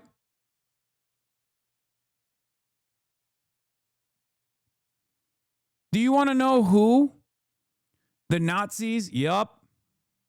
Yep, you're getting close. But what do we call those Nazis? What do we call those Nazis? That's right, we call them Republicans. 61% of Republicans think it's okay to shoot a mom in the face if you're an ICE agent having a bad day. You do not hate the Republicans enough. I do. So don't come at me with this fucking bullshit. To the liberals out there who fucking try to do this song and dance about how, Hasan, oh, you let Donald Trump win the presidency. You love Donald Trump. Suck my fucking dick. You don't hate the Republicans enough. Okay? I'm willing to let bygones be bygones, but I'm not going to fucking entertain some centrist bullshit right now in this very moment when we've been here and you're just coming to the fucking table, only now with the recognition that this fucking administration is dangerous. I took the threat of fascism seriously. You didn't. Okay?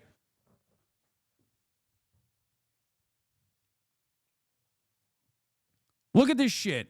61% of Republicans think it's okay to shoot a mom in the face if you're an ICE agent having a bad enough time. Okay? It is fucking ridiculous, dude. 61% of Republicans. What the fuck are we doing?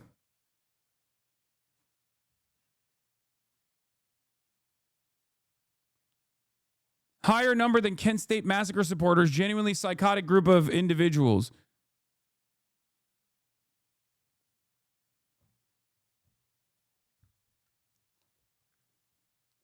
Even then, it's 60% of 28%. I know. I'm just saying. It's not the majority. They don't have the fucking numbers. It's just the majority of a fucking minority, okay? It's the majority of a tiny group of people that is getting smaller and smaller every fucking day. Just remember that. That's why I don't entertain any fucking reactionary bullshit around these parts, okay? None of this like, oh, we got to hug and kiss the Republicans. We got to smell them. We got to be Republicans. Suck my dick.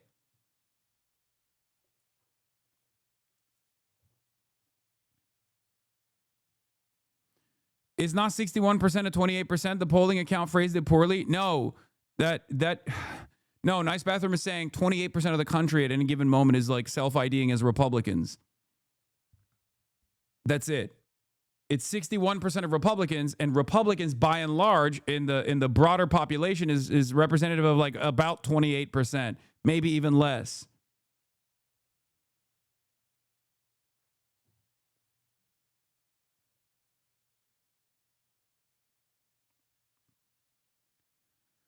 Now back to the American regime collapsing with unlimited fucking cruelty. Okay? These are sites that are becoming more commonplace as we found out that ICE's internal memos have shown that they are very aware of the discontent that's brewing. But ICE agents and Customs and Border Patrol and Department of Homeland Security officers actually feel emboldened because Kirsty Noem, according to Ken Klippenstein's reporting from an anonymous Customs and Border Patrol officer, that Kirsty Noem lying her ass off, according to the reporting from Ken Klippenstein, Kirsty Noem lying her ass off to defend Renee Good's murderer has made ICE feel even more emboldened. Okay? Now they feel like if they end up killing someone, if they're having a bad day, Kirsty Noem and the Department of Homeland Security will not hold them accountable, but instead will go out to defend them and will lie to defend them. That's how fucked up the situation is. Yesterday I showed you the Target employee that they brutalized and then dumped in a Walmart parking lot because they were annoyed. And today they're continuing this. And yesterday I showed you the administrative warrant that they used to bust down through the door of an American family with babies there. Okay.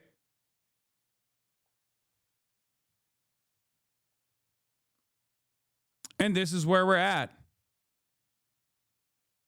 ICE agents in Minneapolis violently detained, threatened, and arrested a U.S. citizen for one reason only: he refused to prove his citizenship. In this video, agents immediately escalate to physical force. A man stands with his hands up, repeatedly saying, "I'm not doing anything," while agents shove him, force him against his car, and begin an illegal search. No crime, no warrant, no probable cause. An agent falsely claims that's assault, while they're actively assaulting a U.S. citizen who's complying and not resisting. Let's take a look. Get the fuck on the car before you get fucking arrested. Get the fuck on the car before you get. Now that's fucking assault. Don't move, you're gonna get fucking tased. Don't fucking move, or you're gonna get tased. Because you want to be an idiot. I'm not moving. Because you want to be a fucking idiot. idiot. You're a fucking pussy. You're a fucking bitch. And you're gonna learn the fucking hard way.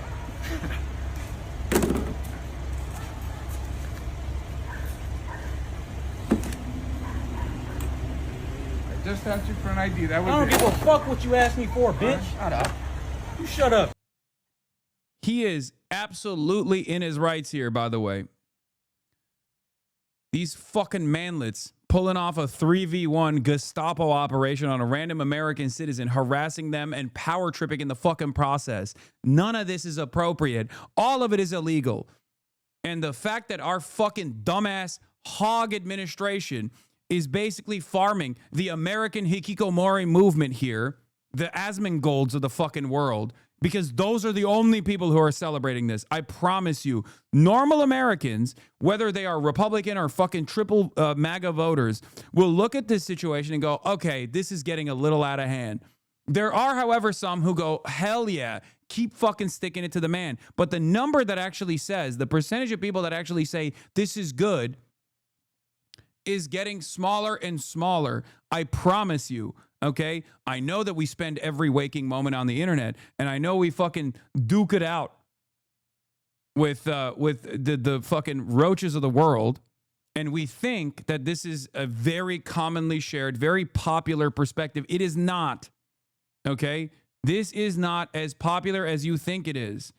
Hasan has lost it, fighting a losing battle. What?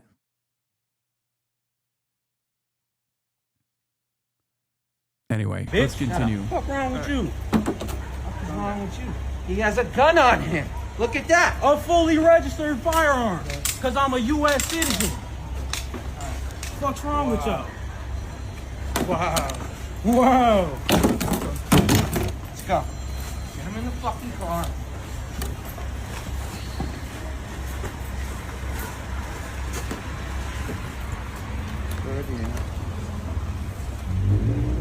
Fighting a losing battle. It's a vax.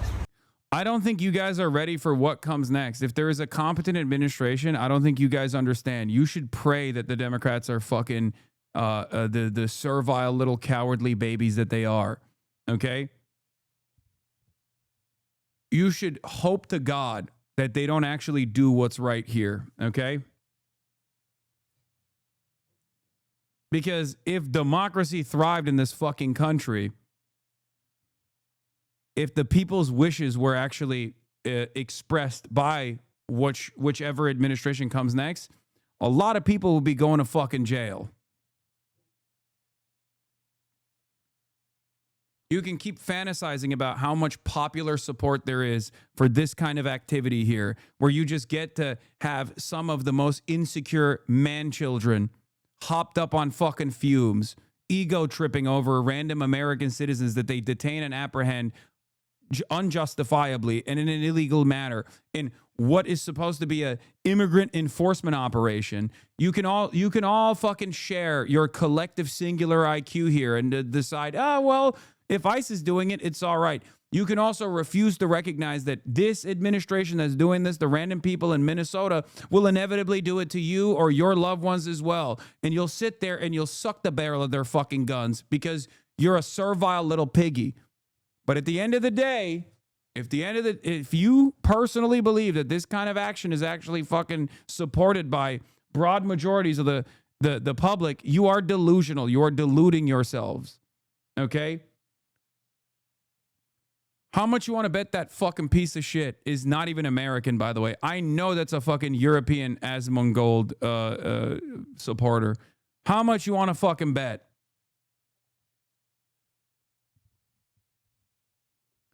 I have even less respect for the Euroid LARPers who LARP as though they're fucking MAGA.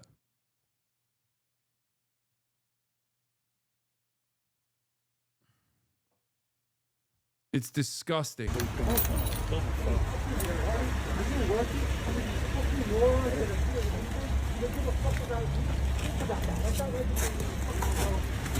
No laughing at idiots. Yes, we did win. The majority voted for this. The majority voted for this. We voted for this, you idiots. Yeah,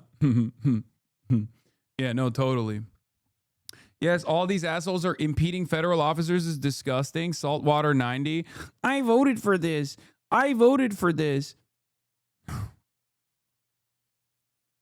You deserve what's coming next. The majority did. The majority didn't fucking vote. Shut the fuck up. And there's a reason why the Fell for it again awards is the most common thing that people slap on every single fucking moment. You want to know why? You want to know why it's so goddamn common?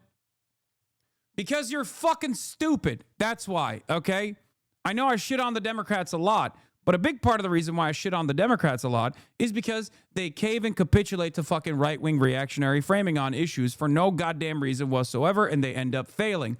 But make no mistake, the amount of smoke I have for you fucking mouth-breathing, single-digit IQ morons is endless, okay? You are advocating for your own demise. You are not a part of the fucking pedophilic billionaire cabal, okay? You are not going to be spared for what comes next. You are going to be on the receiving end, okay? No, I'm not a lefty, thankfully, this guy says. He's still doing the fucking left-right dynamic here, as though the left-right matters in this circumstance. You're the only one bracketing yourself into the right by saying, this is my shit, this is what I voted for, because you're a fucking moron. Not only do you not understand that your loved ones and your parents will be impacted in a similar fashion if this government is left unchecked, but also on top of that, none of this is actually good for you. So you have to sit around and cope and say, oh, I voted for this. I voted for this cruelty. Like a fucking little bully, like an insecure little bully that you are. You go, oh, well, as long as someone else is getting fucked over, I'm fine with it. I voted for it. Did you? Did you vote for the current state of the economy? Is that what you voted for? You wanted inflation to continue? You wanted the housing crisis not to be solved? You wanted Donald Trump to actually defend the pedophilic elite and the Epstein files? Is that what you truly voted for? Or can you be smart enough to, at the very least, take a deep breath and say, hey, you know what? Maybe some of the things that I voted for is not happening. Eventually, you'll realize it, or maybe you'll rot away in a fucking prison in El Salvador when the administration inevitably comes after you too, because they don't give a fuck. They don't give a fuck about anything, and they certainly don't give a fuck about you. Some of the things are not happening, but this is. Really? This is what you voted for? Do you think this is mass immigration apprehension taking place? That's an American citizen and a Second Amendment, a Second Amendment enjoyer here getting apprehended for no fucking reason other than the fact that another cruel, pathetic, insecure fucking loser such as yourself that got a fucking paycheck from the government that could have gone to your healthcare, by the way, that could have gone to your infrastructure development, that could have gone to your fucking schools getting funded adequately, but instead is going to these fucking Gestapo dipshits. The Heil Hitler Brigade is actually going around and bullying random American citizens. Is that what you voted for? Even if you voted for mass immigrant apprehension and detention, that's not what's happening here. So why the fuck are you turning around and justifying it? Perhaps it's because you just are a part of the dual sadisms, as Matt Christman likes to call it, okay? You just want your enemies, your perceived enemies, to be dominated by the administration because deep down inside, you know they're never going to do right by you. So at least you can feel comfortable knowing that someone who you decided is woke, someone who you decided is an ideological enemy of yours, is being brutalized by the fucking administration, not realizing that the money that is going to this thing, okay, not even immigrant apprehension, by the way, because this is not immigrant apprehension at all. This is just a random American citizen who's pissed off, getting fucking humiliated and bullied by a bunch of Gestapo agents. If you turn around and you say you voted for this, I say you are the biggest dumbass I've ever encountered. Okay? Lawbreakers. No, I want the illegals to be deported and the people impeding law enforcement to stop and be arrested. It's not hard, but you are not smart. None of you are. Nope, not a Democrat. Keep coping, little boy. Keep coping. He's a white supremacist. Scroll to the bottom of his logs.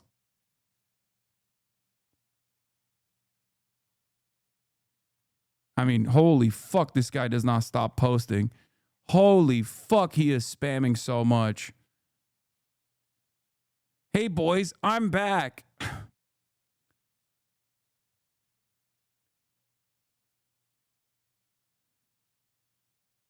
No such thing as a legal observer. Live rounds. They are enforcing the federal law.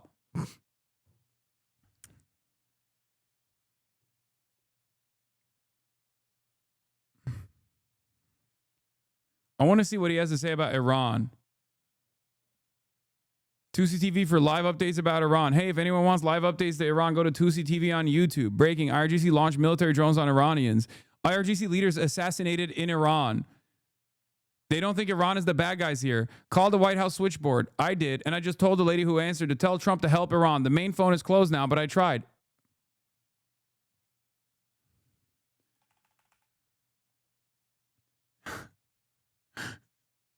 I told you, these guys don't have a fucking these guys don't have a consistent bone in their fucking bodies, man. He's like, oh, we have to save the Iranian people. Look at how violent the Iranian government is. Meanwhile, when it comes to the American government, go back to F-word son. I fucked your mom, chatter. It was the greatest orgasm she's ever had in her entire life. Holy fuck. Fucked your dad, too.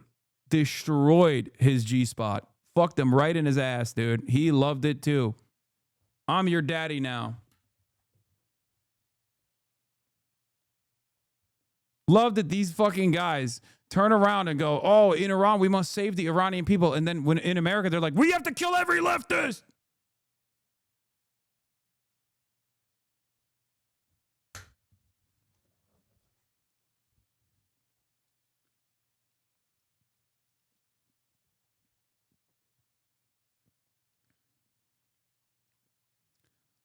MAGA, we must destroy America and our communities. To destroy the woke and help Trump is a suicide cult. Straight up. Just an Israel dick rider, it makes sense. Israel is not a terrorist nation. It's the ancient land of Judah and the home of Jewish people. Oh, my Lord. Bro, I wish. You know how they fucking do the internet blackouts in Iran? I wish for one day where we would be free of just Israeli interference in our affairs, okay? For one fucking day of the week. They saw the Israeli flag and got triggered. Israel is not a terrorist nation. It's the ancient land of Judah and the home of the Jewish people. Oh! Israeli bot! Every time. Every fucking time. Every time. You should search his logs for white. I'm white. Make our countries white again. White people are the global minority, and these are our countries. Deport them all. White women are sus. Oh! Oh, that's awesome.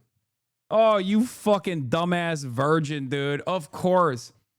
Contributing to the white genocide, too, by being an unfuckable loser. Okay?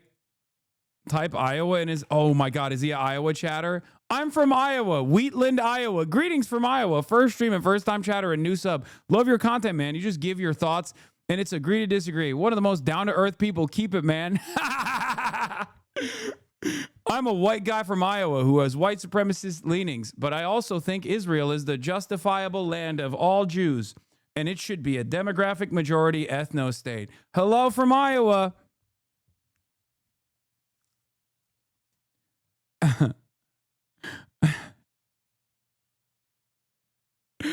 Oh, DJ, that was so fucking awesome, dude. Let's see what he said about women. White women are sus. They lied to you about migrant invasion. They lied about them being women and children. Honest media, ladies and gentlemen, women. Orwell knew about the danger of women.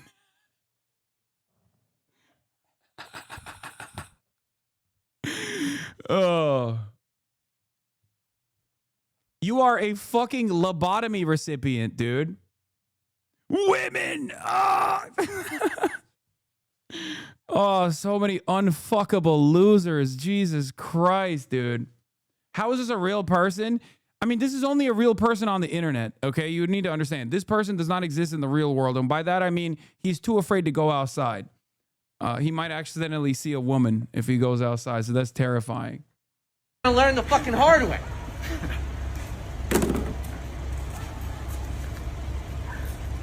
Wheatland is a city in Clinton County, Iowa, United States. The population was 775 at the time of the 2020 census.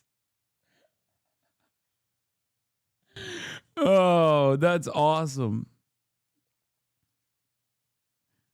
Where you at, Israel boy? Where you at? What happened? Why'd you stop posting?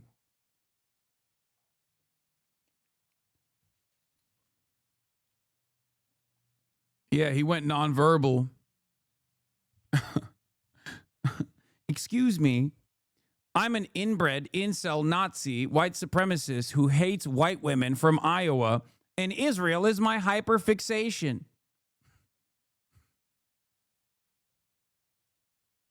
Still here? I didn't. Wow. Oh, I'll keep wowing you, okay? Just like I wowed your mom when she was going, wow.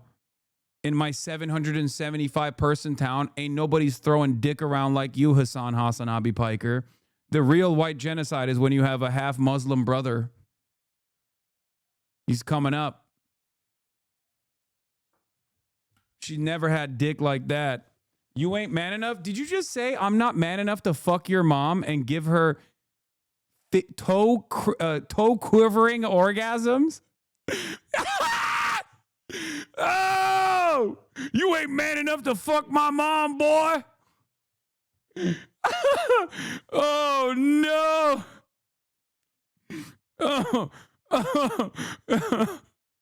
Oh, that's awesome. I should know.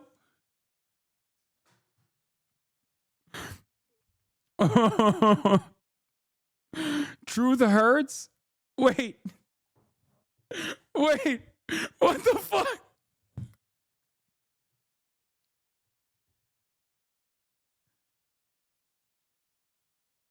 Oh.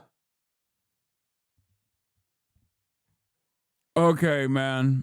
Doubling down on me, doubling down on knowing how hard I fucked your mom. And arguing on the fact that her orgasm was fake is insane, but you know, do you, I guess. Yeah, only Salty Water 90 is man enough to fuck his own mom. Genuine one brain cell working here, okay? Oh, fuck, it's awesome. God, I love Asmongold chatters. They're so fucking brilliant. I should know. My mother never came. I tried so many times.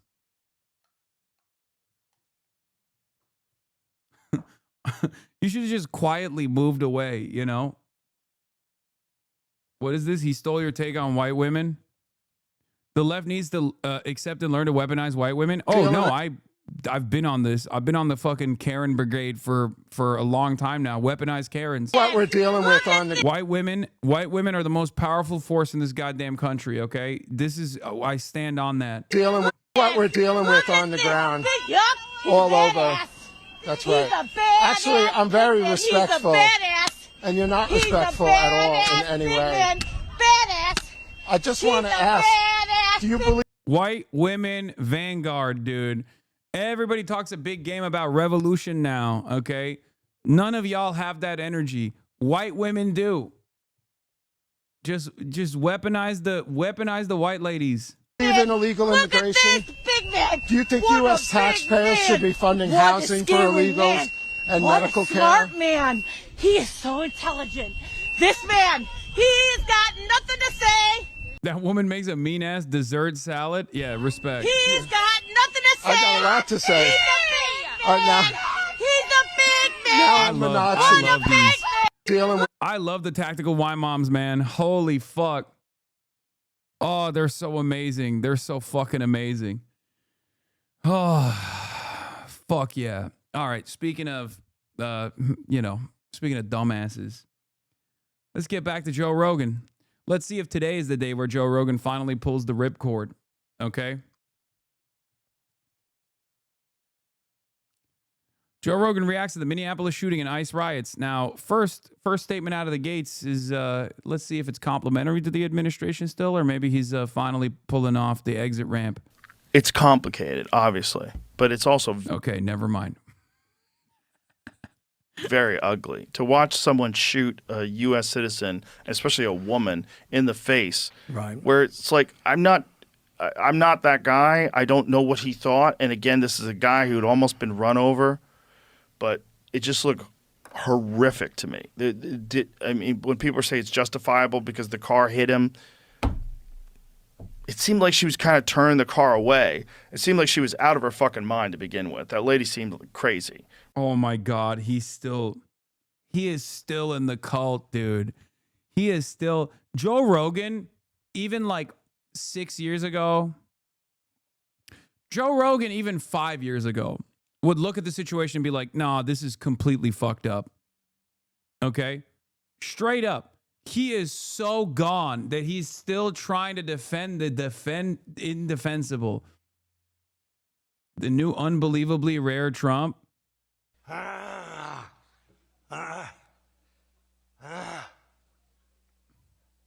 Ladies and gentlemen. What? Right? And didn't she move there specifically to get involved in all this? Yeah, I don't know. She didn't seem mentally healthy, but does that mean she should be shot in the head? Is there no other way to handle this? But and then you got these people that are showing. Oh yeah, she was mentally unhealthy. Shut the fuck up, you bald ass bitch. God Up damn. at these ICE people and they're blocking traffic, and she was one of them that was doing those kind of things where they think they're an activist and they're an agitator. Right. But I get back to my initial sort of argument about having local police do it. They're not doing it, but in an ideal world, the way we fix this and have less ICE agents in cities where they're having a very difficult job is the local people do their job and they're not sanctuary cities. Well, how could you stop sanctuary cities? Well, I'm not Is it sure I legal? can. What I'm saying is that some of the blame for ICE being there is the left and their policies of sanctuary cities. Right. So when they want to just say, oh, we hate ICE and we don't want to. Dude, aren't you a libertarian? What the fuck are you saying? I thought this motherfucker was a libertarian, like Mr. Freedom of Movement. What the hell? What kind of libertarian looks to justify police brutality and also gets annoyed at the fact that, you know, there is even a sanctuary city to begin with?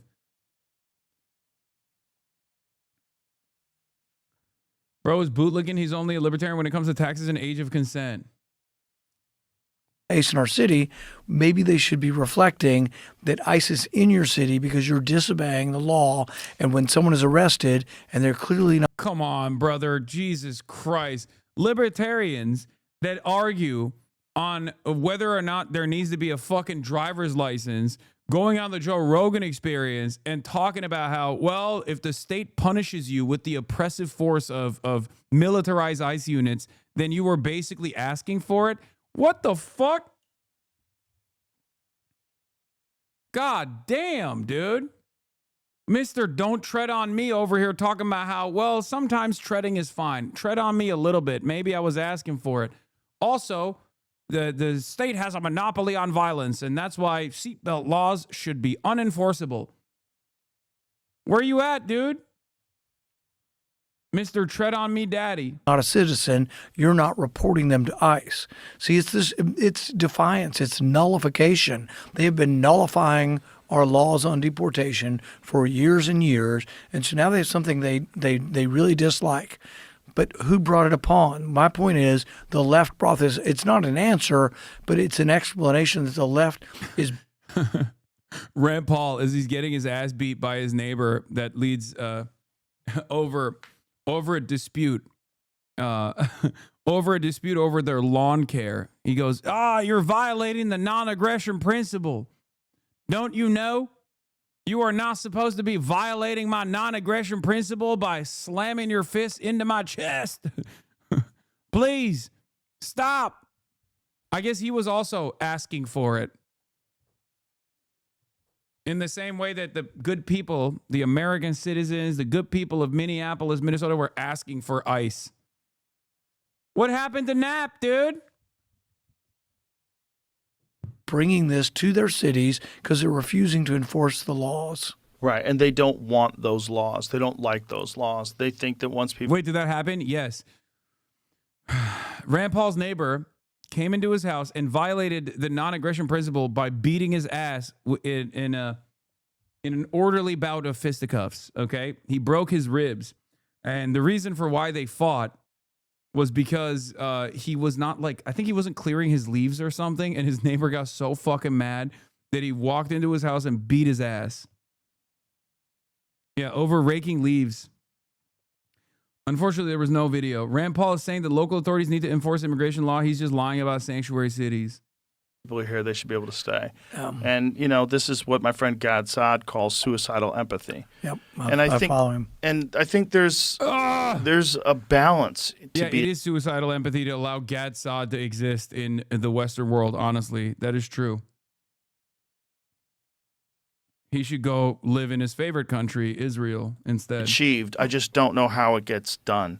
Because I see both perspectives. I see the perspective of the people that say, hey, there was an illegal program moving people in here to get votes, moving people in here to get congressional seats, and we've got to change that. We've got to take those people that got in and send them back to where they came from or do something. Because if we don't, they're going to keep doing it if they get in office again in 2028, and it's going to accelerate.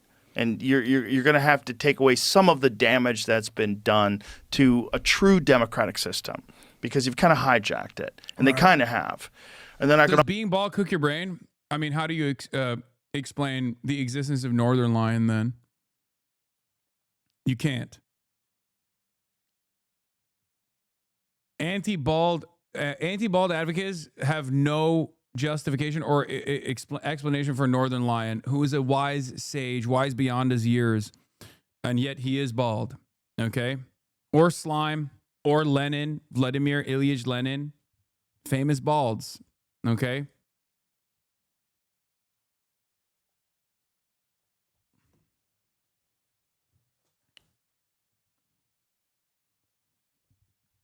Just saying. As you guys know, I'm a bald fetishist, so don't come at me with bald slander. Joe is just a regular old dumbass. I also see the point of view of the people that say, yeah, but you don't want militarized people in the streets just roaming around, snatching people up, many of which turn out to actually be U.S. citizens that just don't have their papers on them. Are we really going to be the Gestapo? Where's your papers? Is that what we've come to? Yes. The answer is yes, dumbass. And a big part of the yes is because you knew that was going to happen. Donald Trump campaigned on this and you endorsed him. So yeah, that is where we're at. And you fucking endorsed him. It's not like he was hiding this. He kept saying it. He kept saying it over and over again. He kept saying, "Oh, we're gonna do the Bracero program reversal, just like old administrations did. We're gonna deport every Mexican."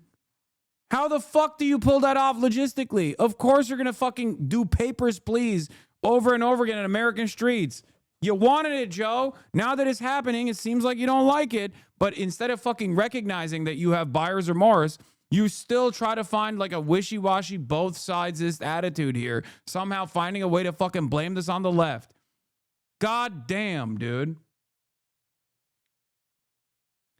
Like you guys wanted, what?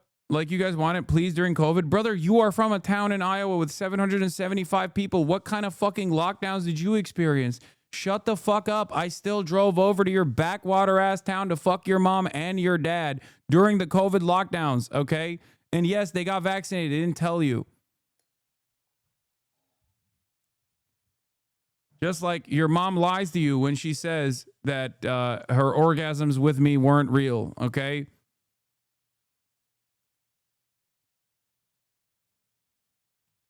Address the points. There is no point. You didn't experience a fucking lockdown at all. Shut the fuck up. And that's not the same as ICE agents, dude.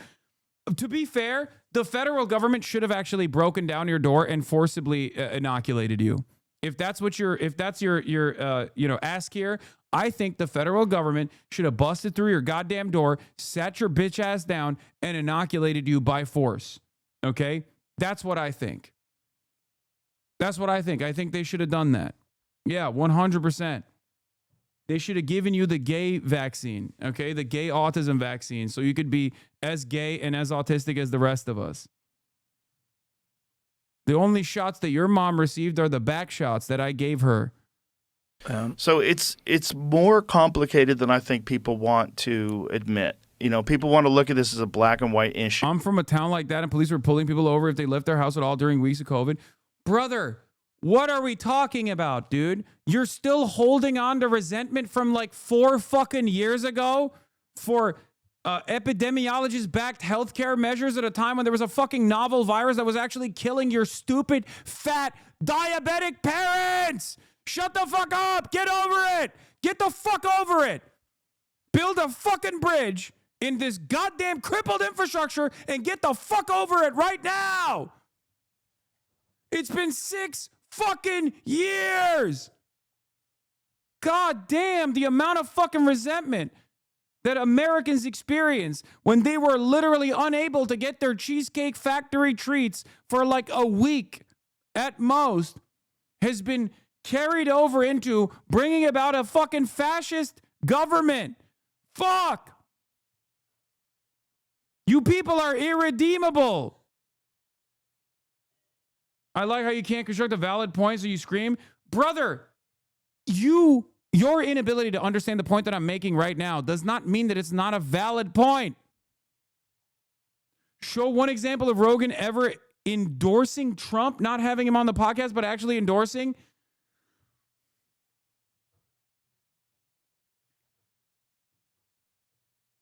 Either we have to lobotomize these people or I have to get a lobotomy so that we can all live happily ever after, okay? But someone needs to get a lobotomy.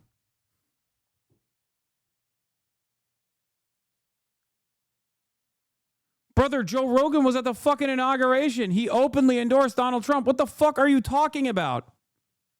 Why does the truth hurt so much? I mean, I guess the silver lining here is that this person is also stupid, but at least he's smart enough to realize that Trump is an objectively unpopular figure. So he has to actually salvage the reputation of his favorite bald podcaster, Joe Rogan, for some fucking weird reason, unbeknownst to me. But he has to do that by denying objective reality.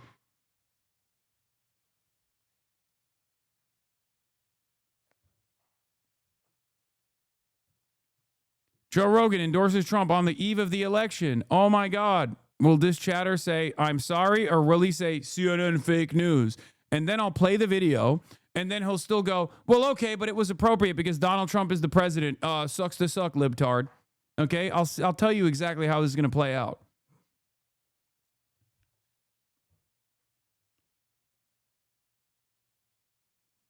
For the record, every now and then, I do like to entertain this shit. Every now and then, for the record, yeah, that's an endorsement of Donald Trump. I like entertaining this shit. I don't even like Joe Rogan. Just wanted to see some proof for a statement like that. What are you, a fucking contrarian tourist? I don't understand. You don't like Joe Rogan? You are denying the factual statement that I presented that he actually endorsed them, but automatically your first position is being a contrarian for no reason instead of fucking Googling it and sparing yourself the fucking indecency of looking like a stupid idiot. What is wrong with you people? What the fuck? Fuck Lenin. Imagine glazing Lenin.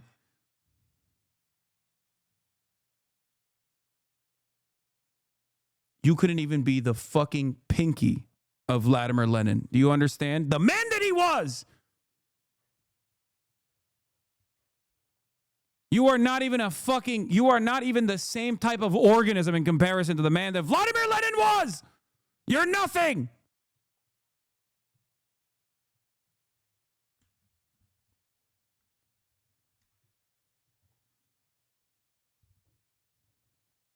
Anyway.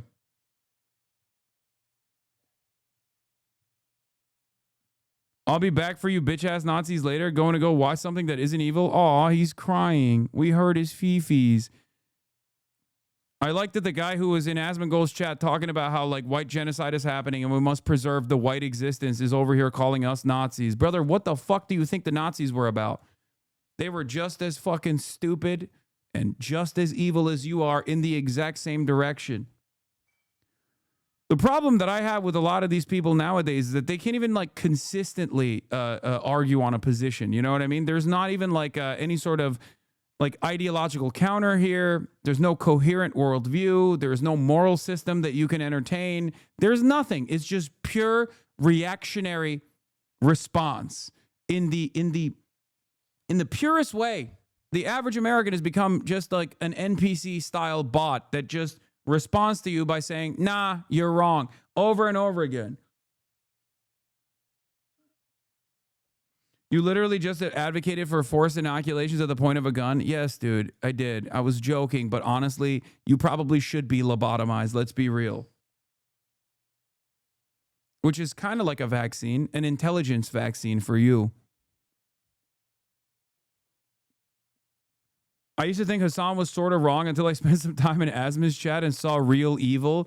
Don't worry. They fucking come in here when they get bored of their dumbass favorite content creator just going, yeah, based over and over again. That's why so many of the fucking stupid-ass naysayers in here are logged in Asmongold's chat going, oh, take it. Fuck Hasan. Oh, fuck Hasan. Fuck Hasan. And then they don't get enough of that anger out. So they come in here and they go, oh, I need to say to you, the fuck Hasan directly. But hey, thank you exactly for being. I hate everyone who attacked Poland, so fuck Lenin, fuck Trump too. He treats us like dogs.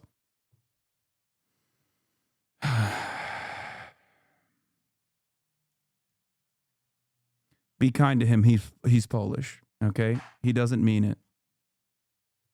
He's just Polish. Thank you for revealing to us why you have this take. I got it.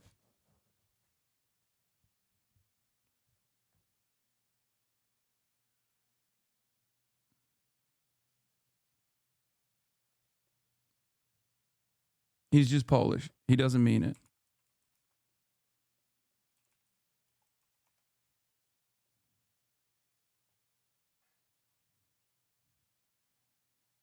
It's okay. You know, if you're a compassionate person or if you're a pragmatic person, and I don't think that's true. I think it's both. I mean, I think after that woman was shot, I think unfortunately He's not a real Pole. That's a Belarusian LARPing as Polish to destroy Poland.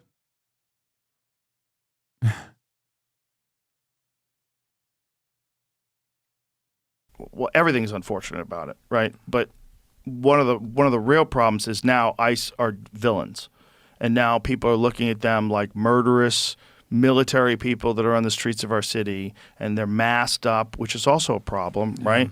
Because if you get arrested by a cop, you're allowed to ask the cop, what is your name and badge number? And you could film that cop. If you get arrested by an ICE agent, you have no such right. They're wearing a mask. They don't have to tell you. Silence Commie, the AI centrists are here. A friendship forged in winter fire. Renee Good and Ashley Babbitt attribute one example of what AI is good for, making politically harmonious human artists would refuse to make. God almighty, what the fuck is this as austerity is theft? There are levels of centrism you couldn't dream of. Dude, I fucking love that. I love that. I was also ripping into centrists earlier. In this moment where centrists almost accidentally took the fence out of their ass cheeks for a brief moment and were forced to take a side because of the unlimited cruelty from the Trump administration, and they're still trying to do this thing, okay? Like this person. So many of these people genuinely do not have working brain cells, okay? They cannot comprehend that in this moment, like, it's time to fucking get together and let bygones be bygones. If you want to fucking say fuck Trump, fuck the Republicans, just say it. You don't have to constantly couch it with like, but the left is bad too, okay? This statement in and of itself, Hasan fans are basically Asmongold fans but woke. I saw it on my timeline and immediately I had to respond. And I responded with a classic take. We want to kill black people. We want civil rights. I hate both equally, okay? 37,000 likes, not bad. Not bad at all. Now, what's funny to me, however, is that these guys genuinely think there is this like liberal slant here. And I will say something right now that I haven't said before. Shout out to DGG. I can't believe I'm saying this, but they have been going crazy over this ICE shit. At least they are genuinely doing ICE watch right now. Okay? No, take that back. Nope. I'm being honest. I don't care about all the other shit. At least they are fucking stepping on the fucking gas pedal and actively spending all of their time and all of their resentment towards the people that are actually doing this cruelty, rather than trying to fucking focus on how they weren't wrong or how the left is somehow responsible for this. Okay? Now, when they get back, you're so right, Hasan. Eastern Europeans are just ungrateful to the glorious Russian colonizers who civilized them, right? I know. It was a big mistake to give literacy to Eastern Europe. I know. Just don't worry about it, okay? Take a day off. We'll get back to you tomorrow. Big mistake. I agree. 90% home ownership rate. Literacy improving. Major mistake.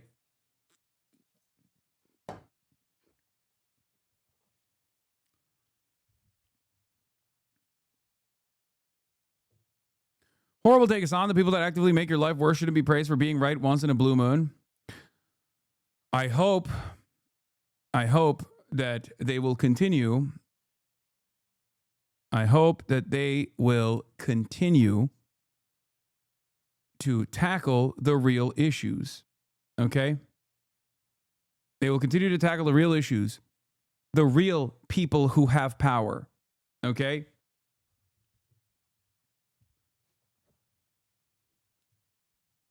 I mean, I'm sure they'll get back to left bashing eventually, but people like this, which are, byproducts of the group of individuals that I'm talking about, other Sex Destiny fans, are still trying to do this like, oh, we're doing liberalism the right way, This old-fashioned centrist is doing centrism the right way.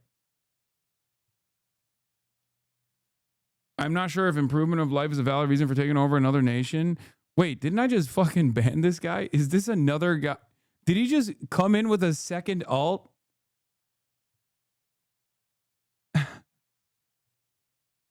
Literally, what the fuck? It's like whack-a-mole.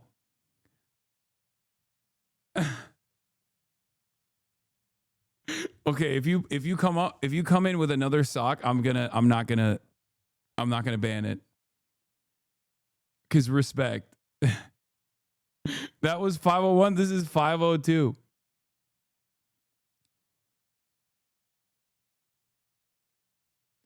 Why do you think every single anti-Roach post on the subreddit is always a Destiny post? They're not anti-ICE. It's a market play against Roach. Please stop being naive. Good. Yes. Because at the end of the day, you need to understand something. At the end of the day, I want reactionary sentiment to be addressed. Okay? So every waking moment that those fucking dipshits spend attacking actual reactionary sentiment is good. Yeah, good. Let them fucking fight. How do you not understand this? Yeah. Shanghai Shek, DGG HasanAbi heads Mao. It's time to lock in. Exactly. There's a Japanese invasion taking place. Okay.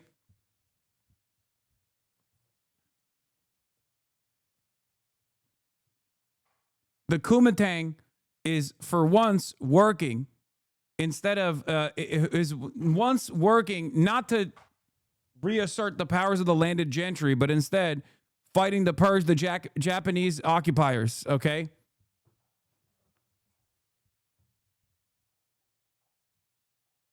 A Japanese invasion of the American hikikomoris, exactly.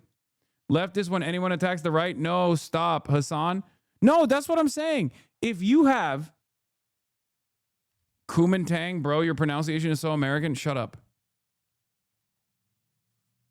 My point is, as long as they have the smoke for the appropriate vectors of hatred here, I'm good. You know, great. Keep up the good work. Okay? But the reason why I get mad at this shit is because there are those who don't want to fucking fall in line. There are those who are still like, no, actually, I'm carving out a niche space that you haven't heard about before. It's called extreme centrism. What are you, a fucking idiot? What do you mean extreme centrism? In this moment? Really? Get the fuck out of here.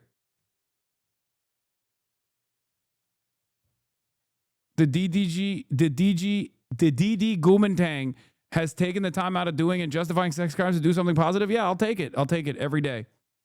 Okay?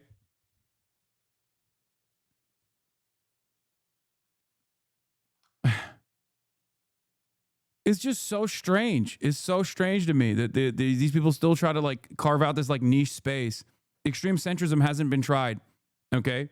Guys, real liberalism hasn't been tried. You're behaving like a fucking liberal in Nazi Germany right now. It's Nazi Germany time and you're over here being like, you know, honestly, the real beef that I have is with Rosa Luxemburg. The fuck?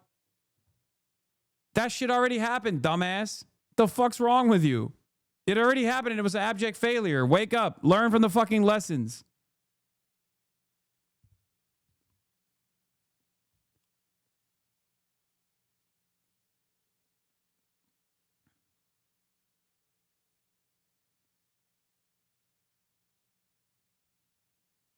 DDG is not Rosa? The fuck you mean? No, I'm talking about this person.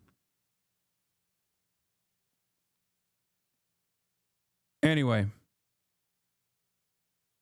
Never interrupt your enemy when he is reactionary for the right cause. Hasu, sure.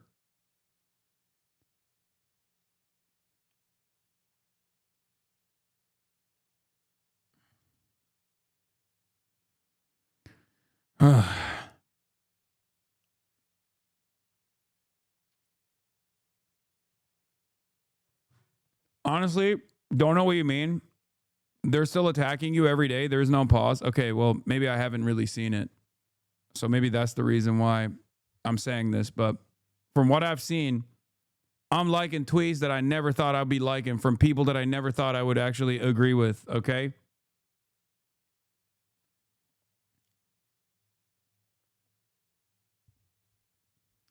And any moment that they're spending attacking the Trump administration instead of fucking constantly talking about like their own personal best friend, their close best friend, Destiny, and his own personal investment in like undermining whatever the fuck I'm doing is good. Okay, is productive.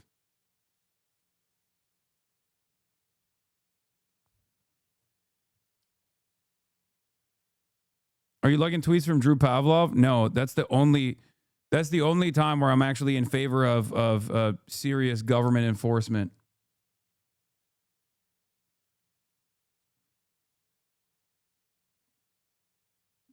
Dan Saltman did just accuse you of being a furry. Yeah, nobody cares about what he has to fucking say. Let's be real. Yeah, my friend flipped out about you the other day, still blaming you for Kamala. Very odd. Yeah, I know. Yes.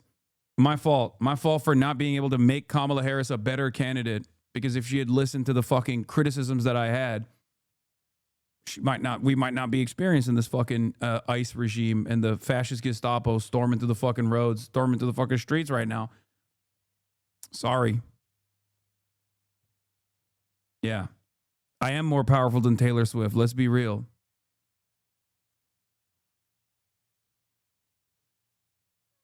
In any case, do you see that centrist attacking Bo and Yang for criticizing Jasmine Crockett and calling him anti-black? I know. Liberals are still not reading the fucking room. Okay? As I said about this 17-year-old in Target who got grabbed at Target, I said, this is straight up Nazi shit. We're allowing these fucking Nazis to beat up random people in the streets for no reason other than the spectacle and domination, and it's all paid for with our tax dollars. We will never, ever have health care, housing, and good wages for all. Sorry. All of that's going to this shit. Hey, fellow worker! Anybody else going to ask what the fuck the words are? You guys don't have the right. What's your name? What's your name? Jonathan Aguilar Garcia. My friend said you was wild for arguing with a TikToker on Twitter. I'm not on Twitter. I don't know who the TikToker I was arguing with, but every now and then I do actually entertain the smoke.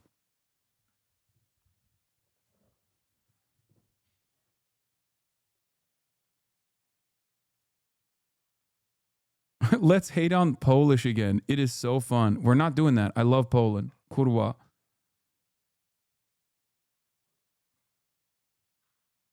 What they told you. If you guys get in my way, I will arrest you. Sir, we're just observing. Please calm down. You can observe all you want. I am observing. Do you Stay see back. me in the way? I am back. You had anger issues as a kid, didn't you? Were your parents present? You should be ashamed of yourself, man. He is. Yeah, I mean, he is. That's why he's fucking covering his mask, covering his face, and also wearing fucking glasses. Thank you. You love your job? I can't believe I get paid for this. Really? I do this for free. Really, I get $200K. I'm a physician assistant. Fucking loser, dude. No, I do this for free. How long did you go to school for that? Dude, we need to arrest every single one of these motherfuckers straight up. Every single one. Every single one needs to go to jail. Come on, dude. Come on, dude. Come on, dude. What a fucking violation of duty. Like, this is not even theoretically a good thing, okay? At least with police, there's the theory of law enforcement being a force for good, you know, protecting and serving the people, right? It doesn't do that, but it doesn't matter. At least, like, the theory is there. These guys are just straightforward fucking bullies with guns. They're not even trying to make it seem like they have any sort of law enforcement reason for existing like this. What is this? Zoran Mamdani reads John Kennedy's resume live, CNN silent for 11 seconds.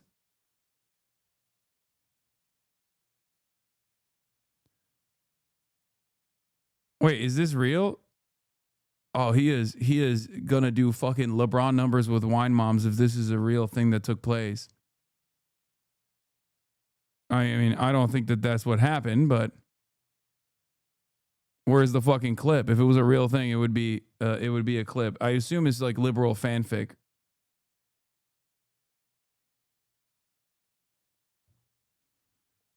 HasanAbi advocates for the arrest of his own chatter. Yes. Kurwa is a derogatory, misogynistic Polish term referring to women as bleep that HasanAbi just used. I didn't know that. Sorry. It's the only Polish word I know other than pierogi. Apologies to the Polish women in the chat. I didn't even know they downloaded woke in Poland. What the fuck?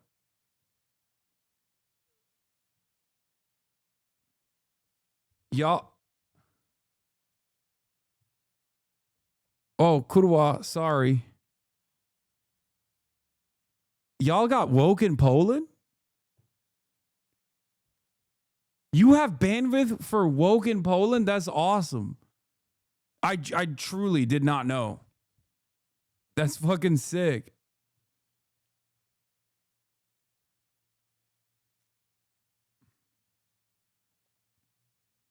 Yeah, I took the woke in Poland. I took the walk to Poland, but this time I took the woke to Poland. Shit, chatter. My mistake. Kurwa means fuck, that guy is lying. Over 7 years. I went to high school. I make 200K. People regard me as someone valuable in society. What about you? Is yours says prestige? No, it doesn't come out and report if you can. I don't care what they told you. If you guys get in my way, I will arrest you.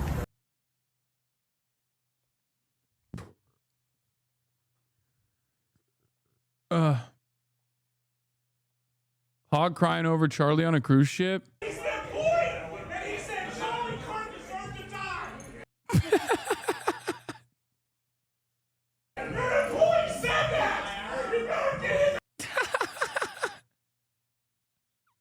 Do not talk about Big Kirk on a Carnival cruise. He said boy, and he said Charlie Kirk deserves to die. Your employee said that.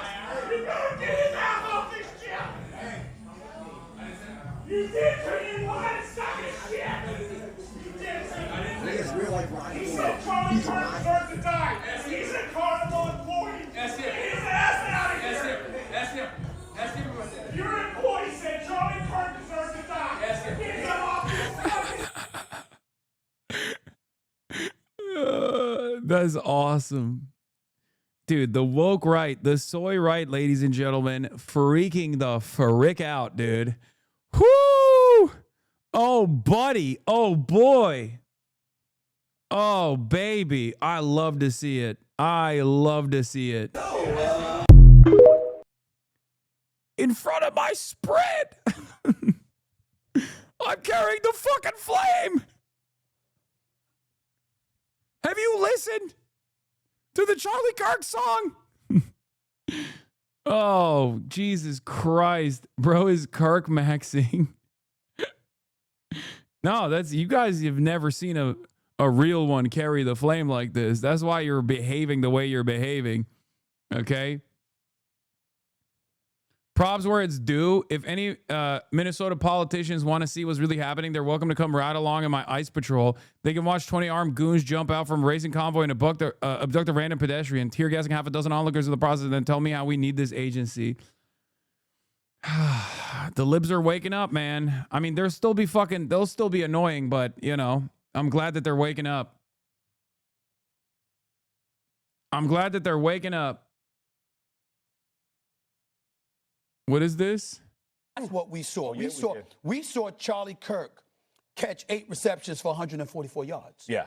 We saw Christian Kirk. I'm sorry. I apologize. Oh my God, Christian Kirk. Yeah. Yeah. Okay. He doubled down. Charlie Kirk, Christian.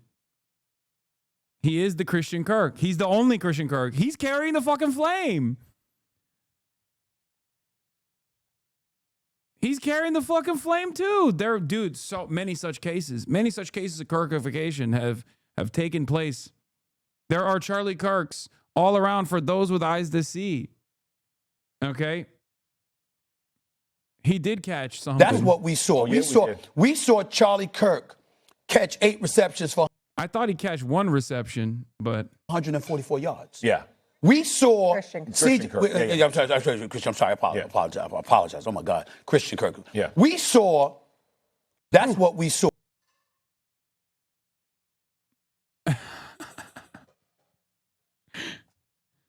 mean, it was one hell of a reception, but you know.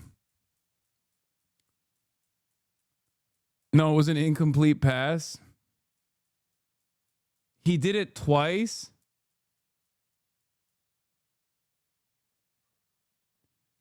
Oh, yeah. Shit. Anyway, let's finish this Joe Rogan experience. That's a problem on our city streets, right? because you could also pretend to be an ICE agent. Right. So I saw this terrible story about this family that was killed where these guys pretended to be a UPS driver. And they showed up and they made their way into the house and killed people because they were dressed up as a UPS driver. If you could pretend to be a UPS driver, for sure you could pretend to be an ICE agent, especially since they're completely anonymous. So think about how many people can get arrested or robbed or by criminals. Wow. What? Wow, Joe. He's figuring it out. Now he's realizing why it's bad to have public servants that are in plain clothes going around asking people for their paperwork. Oh my God, wait till he finds out that this has already happened. There have been cases of people claiming to be ICE agents trying to rape people, as a matter of fact. Wow, Joe, you're a big boy, Joe. Next week, he's going to figure out that this is actually bad, okay? He's showing signs of intelligence, guys. I mean, it took him a while to get here, but hey, he's getting here. Wow. Right? Because you could just have people pretending they're like, it's not like it's impossible to fake their logo, right? It's pretty easy. Just says ICE. You know, how hard is that? You could easily imagine armed gangs pretending to be ICE agents robbing people. Yeah, I think you could make an argument when you're working right along the border or at night with large groups that there's a lawlessness to the cartels that hiding the identities of ICE along the border. It's a little harder to make the argument, and I saw this image in a courthouse in Chicago where it's a big elevator and the ICE agents all have masks on and they're... Groypers have no motion, dog.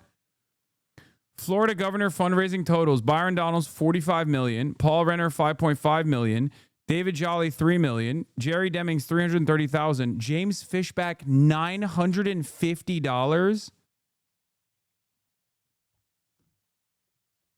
The Groyper candidate couldn't even get $1,000, dude.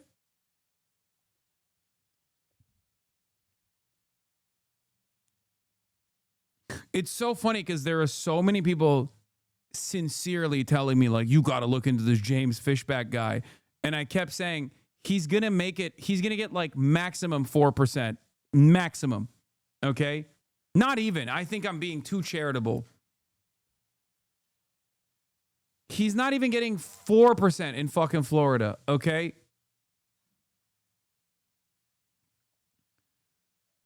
This is the guy that Asmongold glazed.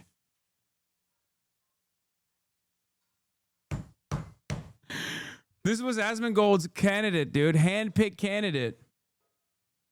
The one who was trying to debate me as well, by the way. James Fishback was trying to debate me.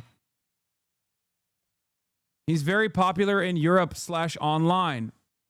But I don't understand it. Asmongold is a brilliant political commentary person. What? It's so confusing to me. How could he have made such a bad assessment? This was supposed to be Asmongold Zoran Mamdani. You should have just called me a slur and done a GoFundMe instead. Would be 100 times more true.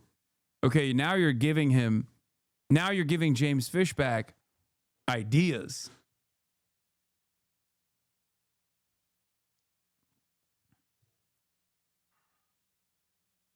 Okay, dude, like, you ever supported a candidate who won? Good one. Yeah, this was supposed to be Asmongold Zoran Mamdani, I thought. Where are they at now? Asmongold could have given him more money. He could have at least maxed out so he could go across the $1,000 finish line. What the hell? What the hell?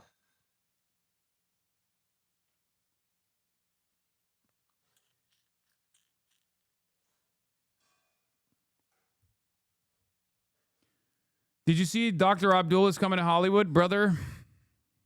What do you think? Of course I know he's coming to Hollywood. That's my guy. And yes, I will be there. But anyway.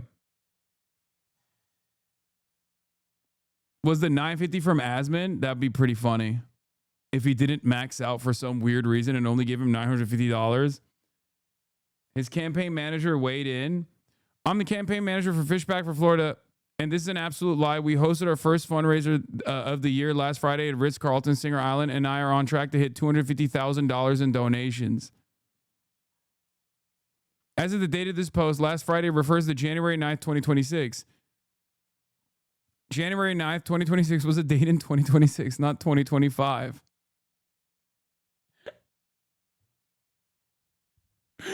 I mean, $950 is technically on track to hit $250,000 in donations. Source, Wikipedia 2026. Guys, he didn't say how close they are to hit $250,000. He said they're on track to hit $250,000. Okay? $950 additional dollars is still technically on track. By the way, it doesn't matter how much money he fucking raises. He's still not going to win this race.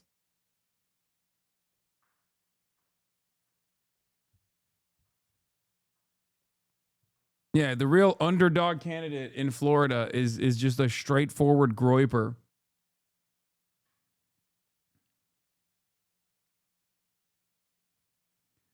How deep does the how the West was winged conspiracy go? We need to know who's going to win the White House and save our coupons.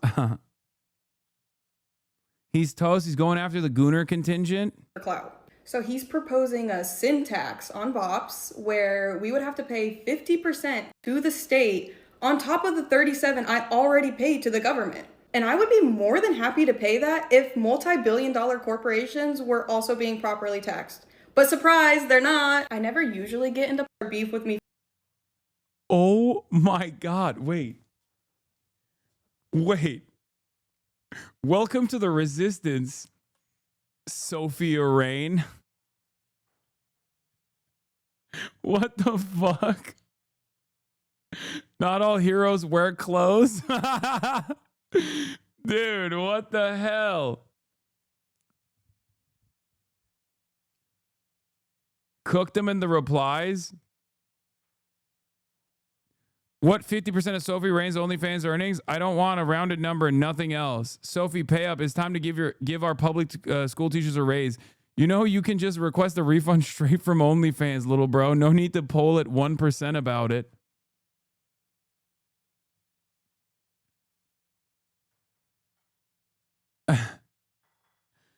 I saw he's been attacking sex workers online over the bill he wants.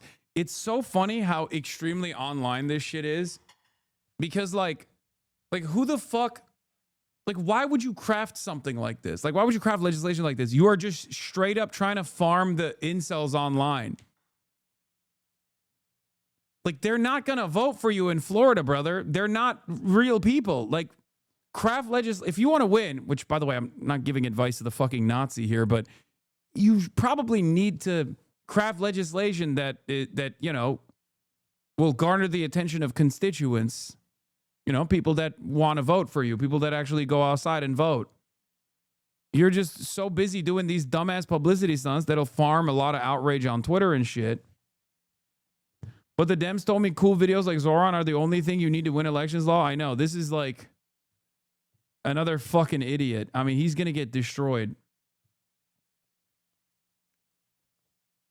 Let's be real. It's Byron Donald's race to fucking lose, and he's gonna win. And I mean, he sucks. Obviously, he sucks major dicks too. Don't get me wrong. But yeah, he's running a campaign solely funded off of X premium revenue. He's running for the Asmongold vote, and they're gonna fire Kirsty Noem to give him the position after he loses. To be fair. I was having this conversation with like the transparent cruelty and the way that this administration is behaving, where 6 prosecutors quit over the push to investigate ICE shooting victim's widow. And I realized like the Trump administration is also running for the Asmongold vote as well, which is not a real constituency at all. And they certainly don't exist in the real world. But they are doing it nonetheless. This is the most Twitter-brained administration we've ever fucking had, to the point where they are unironically misreading the room. They're genuinely not reading the room at all, which is one of Trump's biggest fucking advantages usually. Oh yeah, I saw Just Pearly Things did a Mitch McConnell. I watched this video. It's one of the craziest things I've ever fucking seen. Like, Asmongold's audience is not a real constituency. The 10% or 20% that aren't bots behave like bots, but from Europe. Okay? Like, the overwhelming majority of his audience that isn't fucking bots purchased from, I don't know, a different country, are usually European LARPers who behave as though they are right-wingers in the United States of America. And the ones that are actually American hogs that are watching him are actually American hogs that are not